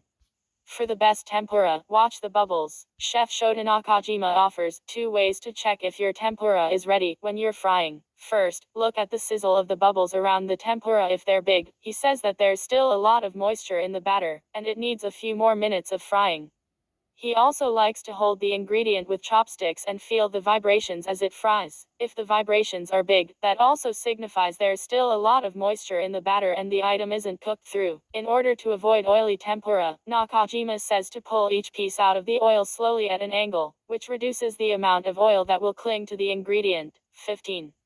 De-stem leafy greens by hand. I remember Hugh Atchison, I think, correcting me on how I was de-stemming kale on stage, and it was an eye-opener. Gail Simmons says, I was doing it way too precisely, using a knife, and he just ripped it from both sides off the stem, and it was perfect. I have never looked back. 16. Cook green plantains with the skin on. In the 90s, when Mary Sue Milliken peeled green plantains at our restaurants, we had put them in the sink. It was very hard to peel them. It was just so time-consuming, remembers Susan Feniger. One year, we were walking by a classic demo where Rick Bayless was doing something outside, and we saw him slicing green plantains with the skin on a slicer or on a mandoline, and then frying them. It was like, oh my god, that's something that has stood out for me over all these years. We used to spend hours having our team peel green plantains, and then I saw Rick do it thinly on a slicer, and frying them. You can eat them with the skin on that way. I remember how great it was. I think we were both sort of shocked by that technique but have used it ever since. 17. Make gravy from lobster shells. The lobster gravy that I did during the Brooks brunch, it's all gravy, baby demo in 2022 is something that I use on biscuits at my restaurant Brooke Williamson says. It's something that can also be a delicious sauce on top of a steak. It's great on eggs Benedict. It can be turned into soup. I didn't realize that 90% of shellfish flavor came from the shells. I've been throwing away the shells for years, but now I stash them in the freezer because I know I can make stock with them. You can make lobster gravy just from leftover lobster shells and do it in 45 minutes. 18. Be particular about your soy sauce. I love doing blind taste tests, says Stephanie Izzard, who encouraged classic attendees to do the same for their everyday ingredients. When we were getting ready to open DuckDuckGo, we did a bunch of blind taste tests of soy sauces, which is one of those things I feel like we all take for granted. 19. Everything is better with anchovies. I love teaching people thought anchovies make everything more delicious, says Chef Katie Button. It's just a fact. I was working on a video for the Food and Wine crew one day, and I made anchovy butter to spray it on a slice of baguette. I blended the anchovies with butter, salt, and a fair amount of garlic and slathered it on the bread. When I took a bite, it blew my own mind. It was so freaking delicious that I sighed out loud. I love being able to share it with the Food and Wine team, because it's rare that a chef is surprised at the deliciousness of their own creations. 20. Choose your salt carefully. Salt is not just salt, said Barbara Trop, the late chef and owner of China Moon Cafe in San Francisco, 1 year at the Classic. Kosher salt is very mild, it has nothing but salt. It's a background, like the dull person at a dinner party who makes everyone else look terrific. When sea salt takes over, it's like the mad Italian you invite for a meal. It has a big personality, it dances with ginger, garlic, and chili. For my colleagues who use butter and cream, they need sea salt. Table salt tastes vile. If you truly dislike someone, give that person table salt. It's acrid and bitter, twice as salty as the kosher variety. 21. Use this pantry ingredient to stabilize your simple syrup. Simple syrup is commonly used to sweeten drinks. Chef Michelle Bernstein suggests adding a little corn syrup to the mix, which will help stabilize it. 22. This trick is the secret to crispy duck. Love duck? Follow Chef Shirley Chung's cue, and score the skin with shallow cuts, without touching the muscle, so the fat can render easily, and the exterior gets nice and crispy. 23. You don't need fancy kitchen tools. Top Chef Season 17 winner, Melissa King gives you permission to save money on kitchen peelers. U-shaped peelers are my favorite, she said in her seminar 1 year. They're $1 or $2. Don't get the fancy ones, they drive me nuts. This is the one that chefs use in professional kitchens, and you can just peel down and get that nice layer of zest. 24. Cook with instant coffee. Instant coffee or freeze-dried coffee can be stirred into sauces at the very last minute. It can be mixed into dressings, vinaigrettes, and yogurt to make coffee yogurt. It can be stirred into your ice creams or sprinkled on your ice creams. It has a really interesting, nice crunch, said Wiley Dufresne 1 year at the Classic. It's a really fun, easy, simple product that you can do interesting things with. I wouldn't necessarily use it to make a pot of coffee, but we fold it into gnocchi dough to make coffee-flavored gnocchi. 25. Learn how to store cheese. So most people think that the best way to store cheese is in plastic, says cheese expert Laura Werlin. No. That's the wrong way. Instead, either put it in wax paper or parchment paper and put it in the crisper of your refrigerator. 26. Steam your tortillas for the best tacos. I will always go for fresh corn tortillas, says Rick Bayless. They really want to be steamed. An easy way to do it is in a little vegetable steamer. Just bring some water to a boil, put the tortillas over your vegetable steamer, put a top on it, and just let them sit off the fire for 10 to 15 minutes. The other way you can do that is to wrap them in damp paper towels and stick them in the microwave. Full power, for about 30 to 45 seconds. 27. Make large batches of brown butter. Los Angeles-based French chef Ludo Lefebvre follows the philosophy that you can never have too much butter. The French kitchen is based on butter, after all, but one sauce worth adding to your repertoire is brown butter, since, as the chef says, everything is good with brown butter. You can drizzle it on fish, mix it into chocolate chip cookies, or macaron butter potato gnocchi. The best part? You can make a big batch and keep it fresh in the fridge for a week. Brown butter isn't difficult to make, it all comes down to timing. The trick is to stop cooking it before the milk solids start to burn, and Lefebvre's solution to prevent the solids from blackening is to stick the saucepan in an ice bath immediately after removing it from the heat. 28. Bake with unsalted butter. Biscuit mavens Carla Hall and Martha Stewart recommend opting for unsalted butter when making biscuits, so you can control the level of salt. Hall notes that every butter brand's level of salt is different. Once you know the level of salt in your butter, you can adjust the recipe as needed. 29. Reduce wine before cooking with it for extra flavor. When making coq au vin, Chef Ludo Lefebvre likes to reduce the wine, ideally a Burgundy, beforehand to concentrate the flavor. Also, he says to opt for a wine with flavor that you actually like. It's worth the splurge. 30. This single-use kitchen gadget is worth it. Stephanie Izzard finds a lot of kitchen gadgets to be unnecessary, but there's one she can't live without, especially in the summer. A cherry pitter. It's pretty sweet. If you're going to eat cherries for the season, it's definitely worthwhile, she says. And beyond easing the process of pitting cherries for summer salads and pies, it also works with olives year-round. 31. Leave the tails on your shrimp when you cook them. Justin Chappell says that doing so prevents the tail end, which is thinner than the head end, from getting overcooked, an unfortunately common mistake people make when cooking shrimp. 32. Collect seaweed for the kitchen. When she is in Maine, Martha Stewart strolls the beach and collects seaweed, and she often serves oysters on the half shell. So even if you don't feel comfortable cooking with seaweed, you can use it for presentation. At my house in Maine, there's seaweed everywhere, Stewart told Food and Wine. I get kombu. You can pick that up out of the ocean and dry it. It takes like 12 months. After drying the seaweed, she grinds it with salt to create seaweed salt, which makes for a robust and briny seasoning. 33. Char your food over a wood fire. Most foods are improved with a stint over a wood fire, says Jacques Pepin. You do a fire in the woods and you eat hot dogs, which are basically burned to cinders, and it's never tasted better in your life. There is a communion with nature when you see the flame, when you cook with it, the smell and all of that. 34. Flour your stew meat. When flouring meat before searing it for stews, do so generously. Andrew Zimmern says to use 1 cup of flour for dredging for each pound of meat in the stew, so the meat browns well and so there is enough flour to help thicken the stew. And of course, season the flour mixture first. The meat, in the case of this 2022 demo, was iguana. 35. Follow these tips for a perfectly seared steak. Tyler Florence says that when you're searing steak, 2 things are key. First, make sure the surface of the steak is as dry as possible, and heat up your pan to make it as hot as possible before adding the steak, so the meat develops a nice crust. 36.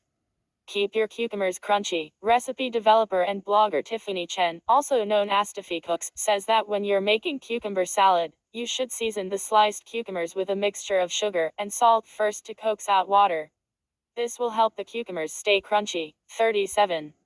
Add pepper after cooking your food. Don't add pepper to your food until after it's seared or grilled, since pepper burns, says Tyler Florence.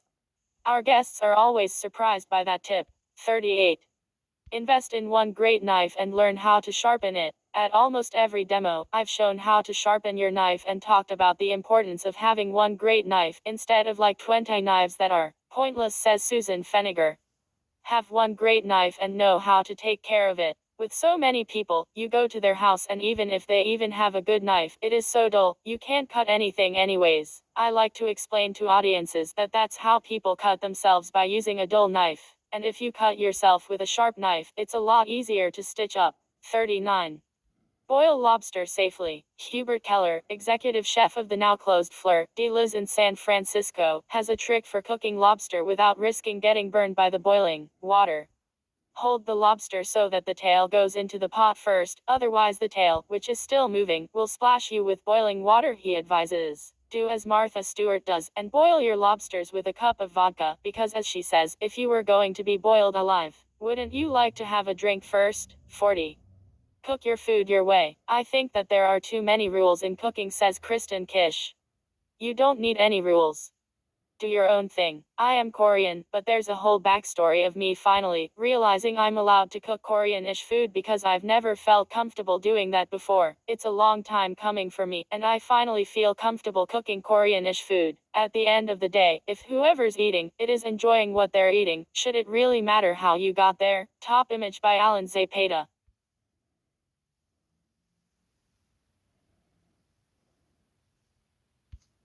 How's this? You went to that, did it? Ah, you ruined it. What you do, bro? What you do, bro? What's that shit? What's this now? Ah, you brought back over here. Okay, I might cut it now. I'm gonna cut it, or is there something? I've probably done heaps. The news. No, it was the news. I had other ones, like the news or something. Like this one.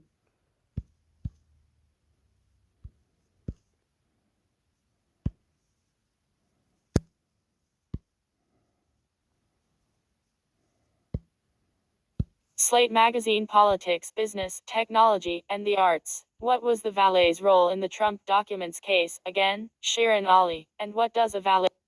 Oh, ba.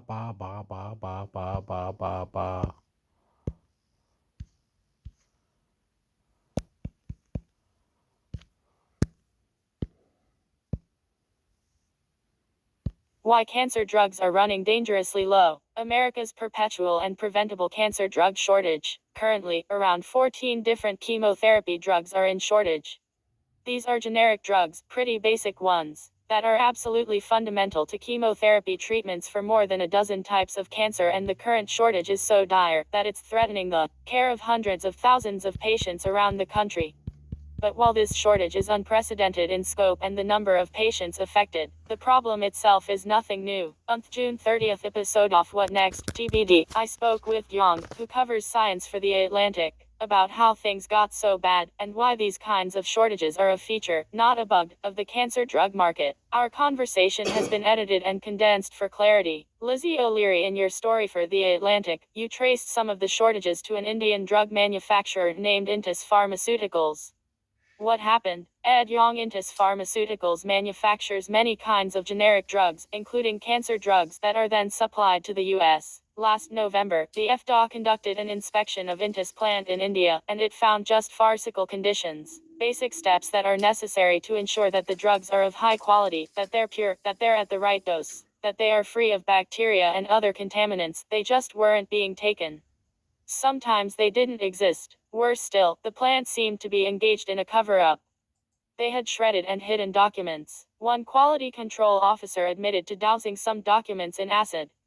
As a result, Intis was forced to shut down production. It so happened that this company was supplying the U.S. with half of its cisplatin, half of its methotrexate, 20% of its carboplatin. It had a huge market share in a lot of these incredibly important drugs, and that was one of the things that precipitated this wave of shortages. How did a company with those practices capture so much market share? These kinds of drugs are generics. They are not patented, and they are sold at extremely low prices. That means that they are very, very unprofitable. Those low profits mean that a lot of manufacturers have just left the market entirely, leaving it weak. The other problem is that these drugs are very hard to make. Unlike the kinds of medicines that we can take in oral capsules, cancer chemotherapies are injected into the bloodstream, and usually into the bloodstream of people who are extremely sick. The quality control has to be really exacting. You do not want a single bacterium inside this stuff. But there's no incentives for companies to actually invest in upgrades or training for quality control. That creates weaknesses. It means that the manufacturers are vulnerable to either spontaneous manufacturing problems or the kind of disastrous inspections that we've talked about. If those happen, other manufacturers, of which there probably aren't very many, can't compensate, and then you have a shortage. That's part of the answer. The other part is that the market is completely opaque. It's not just that it is small and frail, but that you cannot see either the weaknesses or the strengths of it. A lot of the people who work in this space didn't know that Intus had 50% of the market in Cisplatin until the plant went into shutdown. It seems almost unfathomable that major hospital systems and purchasers wouldn't have a sense of the durability of the market. Why is that? I think it is completely unfathomable. We're not even talking about the high-end, state-of-the-art, super expensive new drugs that patients might struggle to access. These are the basic, vanilla, frontline drugs that have been around for decades, and should be the most accessible. Let me give you an example of how little we know about these markets.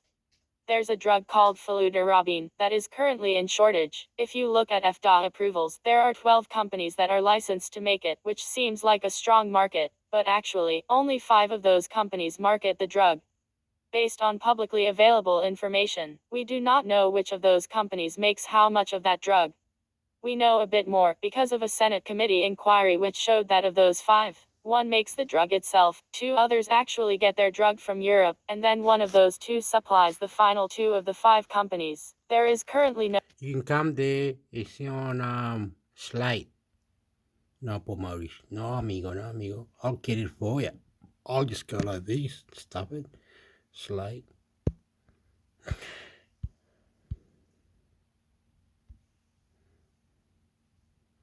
Against the drugs. See, that's what he's saying.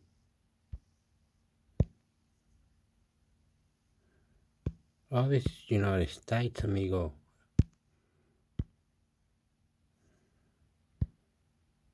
Online dating strategies, how becoming a reply guy can maybe work for you. Downtime. The reply guys who won. Repeatedly commenting on your crush's Twitter posts is a terrible dating strategy. Until it isn't. In May, Sydney Leathers confessed to her tens of thousands of Twitter followers that she was smitten. Where'd she meet the guy? Not on a dating app, or through friends, but in the last place she ever expected to find a real connection, her mentions. Still can't believe I fell in love with one of my reply guys. What the actual fuck, Leathers tweeted. Apparently, things had progressed since December, when Shellist posted about him. I had sex with someone who started as my reply guy and I hope this doesn't inspire confidence in the rest of you because frankly your replies are not that good, she wrote. Leathers is a writer, adult performer, and startup employee whose name you may recognize from her part in the Anthony Weiner sexting scandal. This wasn't exactly her first brush with online flirtation, but it was her first time falling for a reply guy, or someone who was, effectively, a fan. The term reply guy emerged on Twitter about 5 years ago to describe the behavior of a certain subset of people, usually with very few social media followers of their own, who stake out space in the mentions of prominent users. They can be counted on to reply promptly and frequently to the tweets of whomever they've chosen as their object of devotion, and they often seek attention by nitpicking, mansplaining, joke one-upping, and harassing them. Because of this, reply guys, who can also be girls or people of any gender, are generally understood to be pathetic creatures, without a chance in hell of getting said person to like their replies, much less return their affections. So the revelation that this gambit actually worked for someone is pretty noteworthy. Reply guy success stories may be happening more than we realize. Abby, a 25-year-old in Brooklyn who runs a meme page on Instagram with several thousand followers, told me that she got frisky with one of her reply guys last year. I'm not the only person that I know that has hooked up with reply guys, she said. It's not as uncommon as you might think. Now, Leather's Twitter feed is a monument to her relationship, by turns adorable interlude. This definitely caught me by surprise, she told me, but it's been the best, happiest relationship I've had. To attain this goal, a reply guy's first challenge is to stand out from the crowd. The meme account Abby is the admin for is about politics, so she likes when a guy can show not just that he's hot, but that they share a political sensibility. I have to be attracted to them, she said. And they have to have some sort of compelling thing to say, Leathers concurred. I feel like I've never more than mildly acknowledged a reply guy before now, she said. I generally don't even follow them back.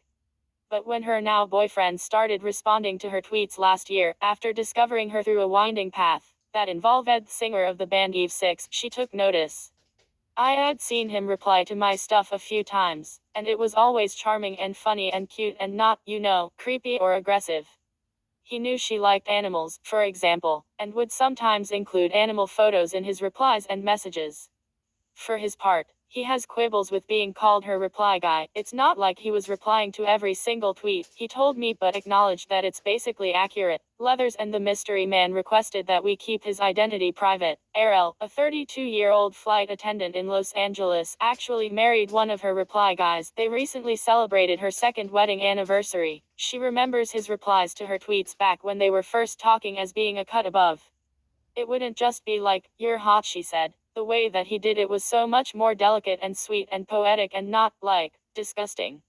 Ariel is not her real name. She and a few other people interviewed for this story requested anonymity, so they could speak freely. Ivan, a 37-year-old lawyer and Ariel's husband, started following his now wife in 2017. When a picture of her happened to cross his feed one fateful day, I thought to myself, "This is the most beautiful face I've ever seen in my life," he said. With around 5,000 followers, she wasn't hugely famous or anything, but to Ivan, who had 19 followers, she was way out of his league. He hit follow, but he didn't interact with her for more than a year. "I didn't even have the courage or self-confidence to even be a reply guy at that point. But after a while, he started to notice a way he could differentiate himself. I would see under every post that she had all these dudes that were just like, 'Wow, beautiful, gorgeous,'" Ivan continued. "I was just like, I don't want to do that." She gets that so many times from all these people all over the country. If he could show he wasn't like the rest of them, he might have a shot. An opportunity to break his silence finally arose in 2019. "I posted something like, 'I had a bad day at work, who wants to buy me a steak?'" Ariel said, "And so our first real interaction was on Venmo because he sent me $20 for a steak." Once the ice was broken, Ivan felt a little less weird about wading into her replies. "She's really fucking funny," he said. "She has the most wordplay minus and pun-oriented brain of anybody I've ever met. So whenever she posted a good pun, I would post one back. Or if she posted a photo of her traveling, I'd ask her a question about the trip. And, yes, if she posted a picture where she looked really fucking hot, I'd be like, fire emoji." They weren't all winners. In a way, he was just trying to get to know her better, even though rationally, he knew there was a near zero chance they'd ever meet. This strategy is not far off from what Abby and other women who have been in Ariel's position advise. If your intention is to flirt with someone, maybe don't start with like, "Beautiful nipples, princess," she said. Start with something maybe not about the physical appearance. Because I think people are more likely to open and respond to things that sort of acknowledge that they are a full person. Ramona, a 31-year-old photographer and sex worker in New York, compared most reply guys to catcallers. "The types of men that are doing that, I feel like, are just self-sabotaging, because they're not really even trying to make an attempt," she said. "If they really cared, they would put some effort and some intention into the correspondence." In her 20s, she dated a man for 4 years who she initially met because he was a fan of her adult webcam content. As she tells it, "It was a slow burn, and she preferred it that way." Even though Ramona's now ex had access to her premium Snapchat account and the adult content on it, he only ever sent her innocent messages. "It was kind of funny. He just exclusively sent photos of his cat for a very long time," she said. "When they eventually got to chatting, it felt low-key and friendly." Leather's story with her boyfriend was similar. They started by exchanging memes, which eventually turned into chatting, and after a respectful few months, he asked her out. Ramona also liked that her ex didn't act like a fanboy. "When you enter into superfan territory, you get put on a pedestal and you become an unreal thing," she said. "I don't think that a superfan in a real way can comprehend that I'm a real person outside of the fantasy of what I'm displaying." But other reply guys have had success taking the opposite, completely unsubtle strategy. Devin is a 32-year-old journalist who has a following in the world of Philadelphia sports Twitter, and last summer, a guy named Eric, himself a known quantity in that scene to a lesser degree, very publicly declared himself her reply guy. He started tweeting about her and sending silly replies to posts of hers. "I posted a photo of me and my friend at a Phillies game and he was like, 'I want you to hit me with a baseball bat,'" she said. "It was a bit, but it also wasn't, and it became a community preoccupation." So many other people within Philly sports Twitter would kind of weigh in, and even other guys and girls would be like, "It was so nice when Eric saved my cat from a burning building, and he helped my grandma across the street." Corny stories that obviously aren't true, Devin said. "But it was just cute." It was like everyone kind of had his back and shipped us, in a way. Devin said it helped that she and Eric had mutual friends who could vouch for him. He also won her over with an act of genuine kindness. When she posted a video for work that had an error in it, he reached out to her. He sent it to me as soon as it was posted, she recalled, and was like, just very nicely, like not condescendingly, Devin, just so you know, this is wrong. I just don't want to have to beat up anyone for being mean to you over it. In journalism, and especially being a woman in sports, if I get one thing wrong, then people call me an idiot and a bimbo online. I really appreciated that. As far as Devin is concerned, it's not a bad way to meet someone. She said she recently responded to a photo he tweeted of them at a wedding and was basically like, ladies, if you're ever considering giving the weird Twitter reply guy a shot, this is your sign to do it.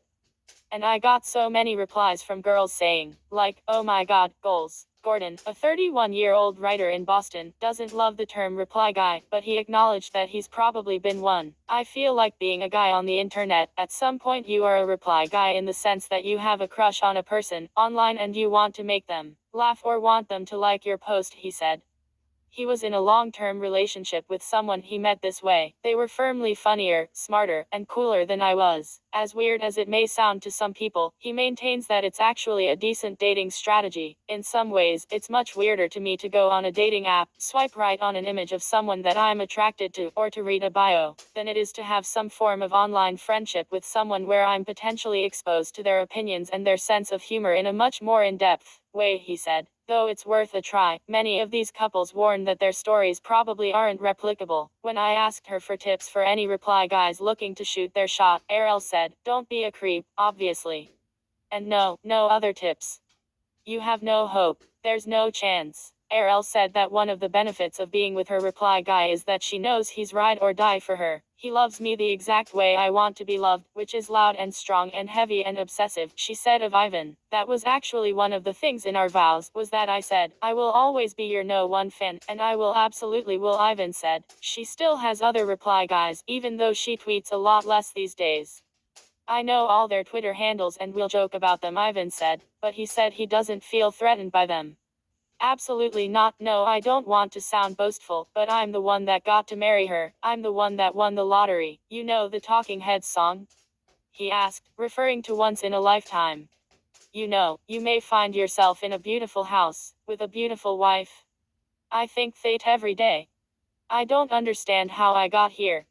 And I don't feel threatened because I feel like I'm playing with house money, like, I won. I don't know how the fuck I won, but I won. Naturally, he still replies to everything she posts. Some of my followers follow him now, and reply to him now, which is really funny, Leathers said of her boyfriend. I have one specific reply guy that will tag us both in cute animal stuff and be like, it's you guys. They're not just her reply guys anymore now, they are their reply gooies. Dating and relationships, sex, Twitter.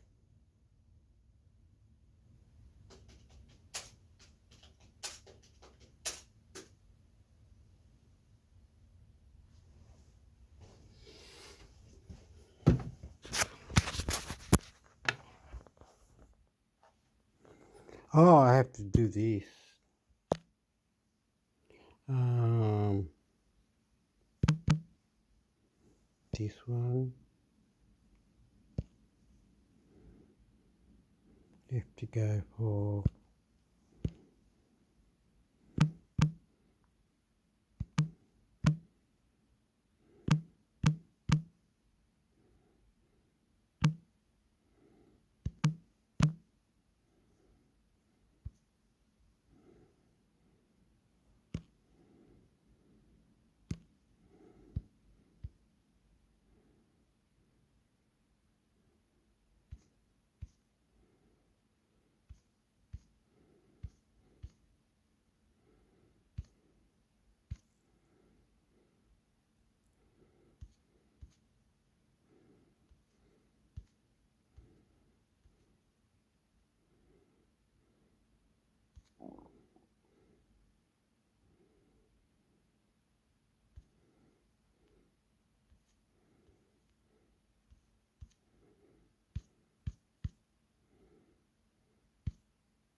ABC Listen podcasts, radio, news, music and more. Hi. ABC Listen. Podcasts, radio, news, music and more. Hi, I'm Sam Hawley, coming to you from Gadigal Land.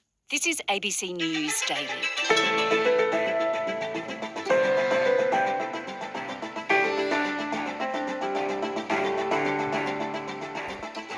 Last week, a judge in a civil defamation case found there was substantial truth to claims one of Australia's most decorated soldiers, Ben Roberts-Smith, was a war criminal and murderer. The ruling in the federal court has now reopened debate over the behaviour of Australian special forces deployed during the war in Afghanistan. Today, investigative reporter Chris Masters, who along with Nick McKenzie exposed Ben Roberts-Smith on the continuing fallout from the case and the failings of the military's chain of command.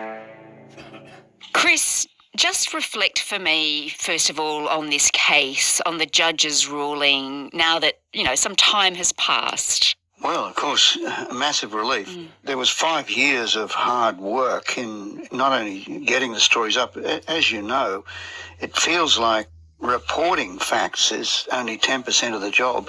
Defending them is the other 90%.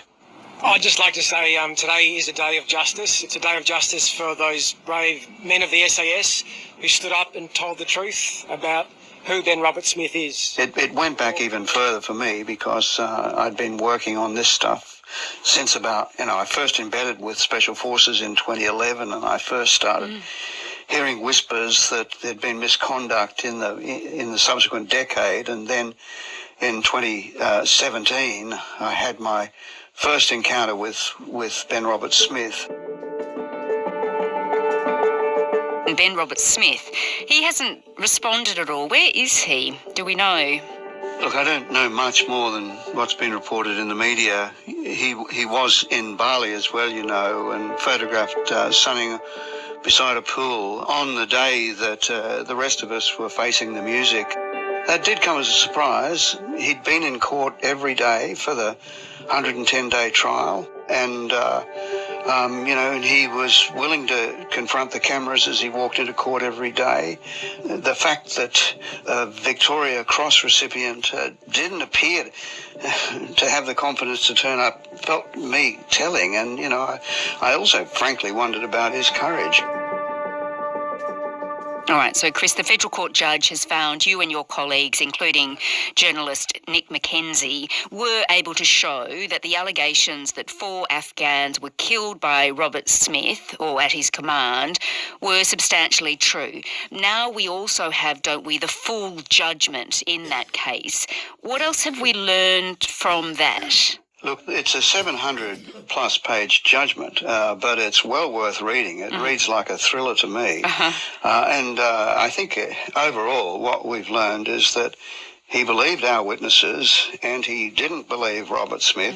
I think that the judge actually had a terrific overview of the detail of the evidence. It wasn't just witness testimony that counted. It was so much of the forensic detail.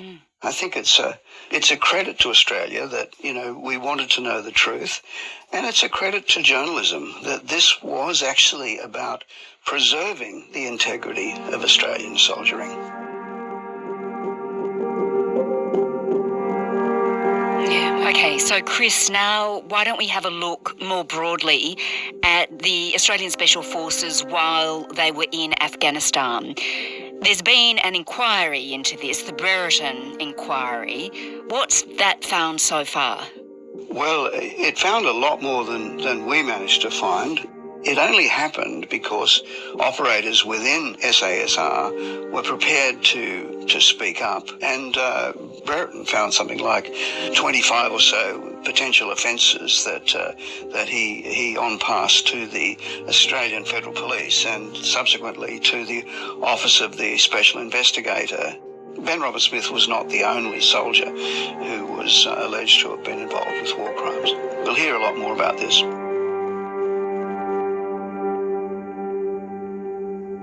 Yeah, okay, and Brereton also detailed the murder of 39 Afghan civilians. This goes to culture.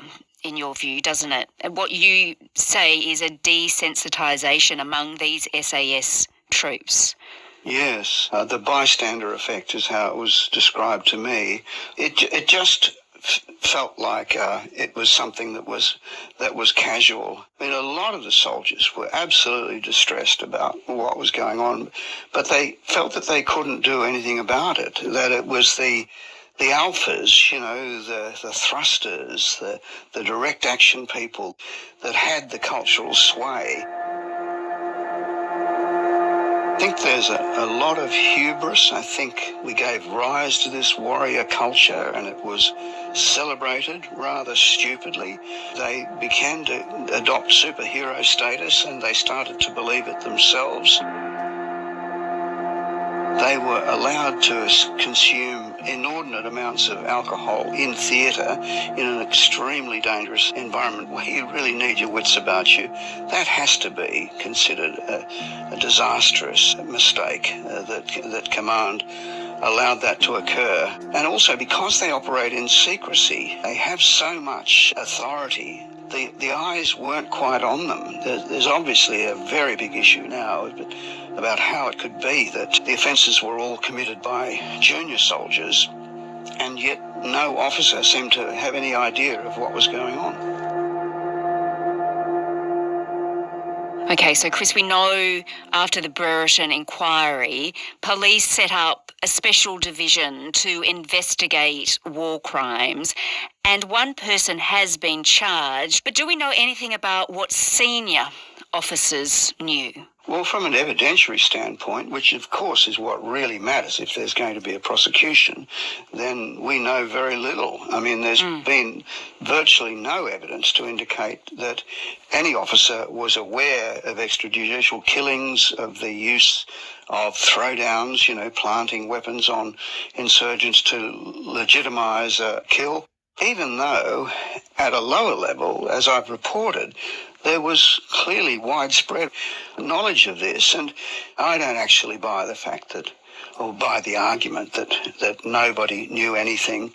I accept, as Brereton pointed out, that irrespective of whether they knew or they didn't, they must respect that they have responsibility. What I generally think is that what went missing was that index of suspicion. You know, they should have been curious, but they suspended curiosity. I guess then the question is, Chris, where does the blame end? Who is to blame? Well, you know, in the First World War, when Australians committed war crimes, the historian Charles Bean said, we're all to blame. If we're going to send them to war and put them in an impossible situation where they lose their sense of humanity and they make split-second decisions that are wrong and cruel and callous, then we've also got to think about the people who put them there. I think that I'm pretty much on Brereton's side if I sort of focus in a little bit harder on not so much blame but responsibility.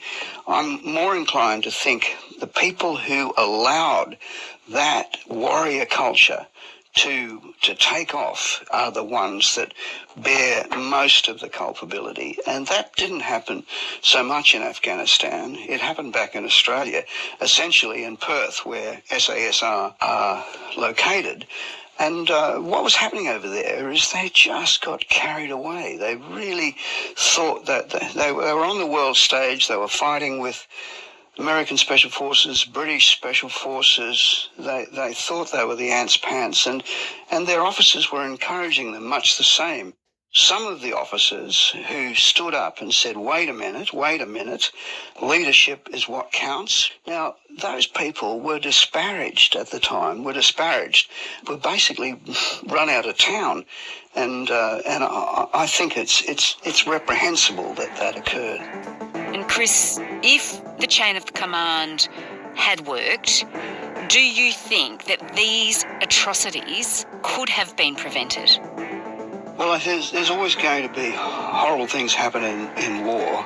But yes, I mean, it's now clear that the dogs of war are off the chain. Command wasn't there. Accountability wasn't there. So the checks and balances that normally apply were surrendered.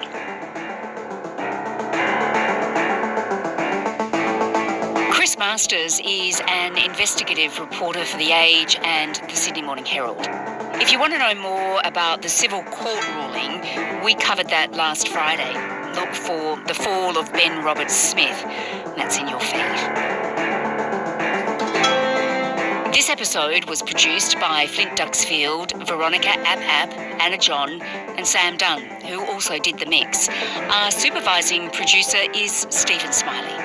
Over the weekend, catch This Week with David Lipson. He'll be looking at the mass evacuations from the dam bombing in southern Ukraine as the counter-offensive begins.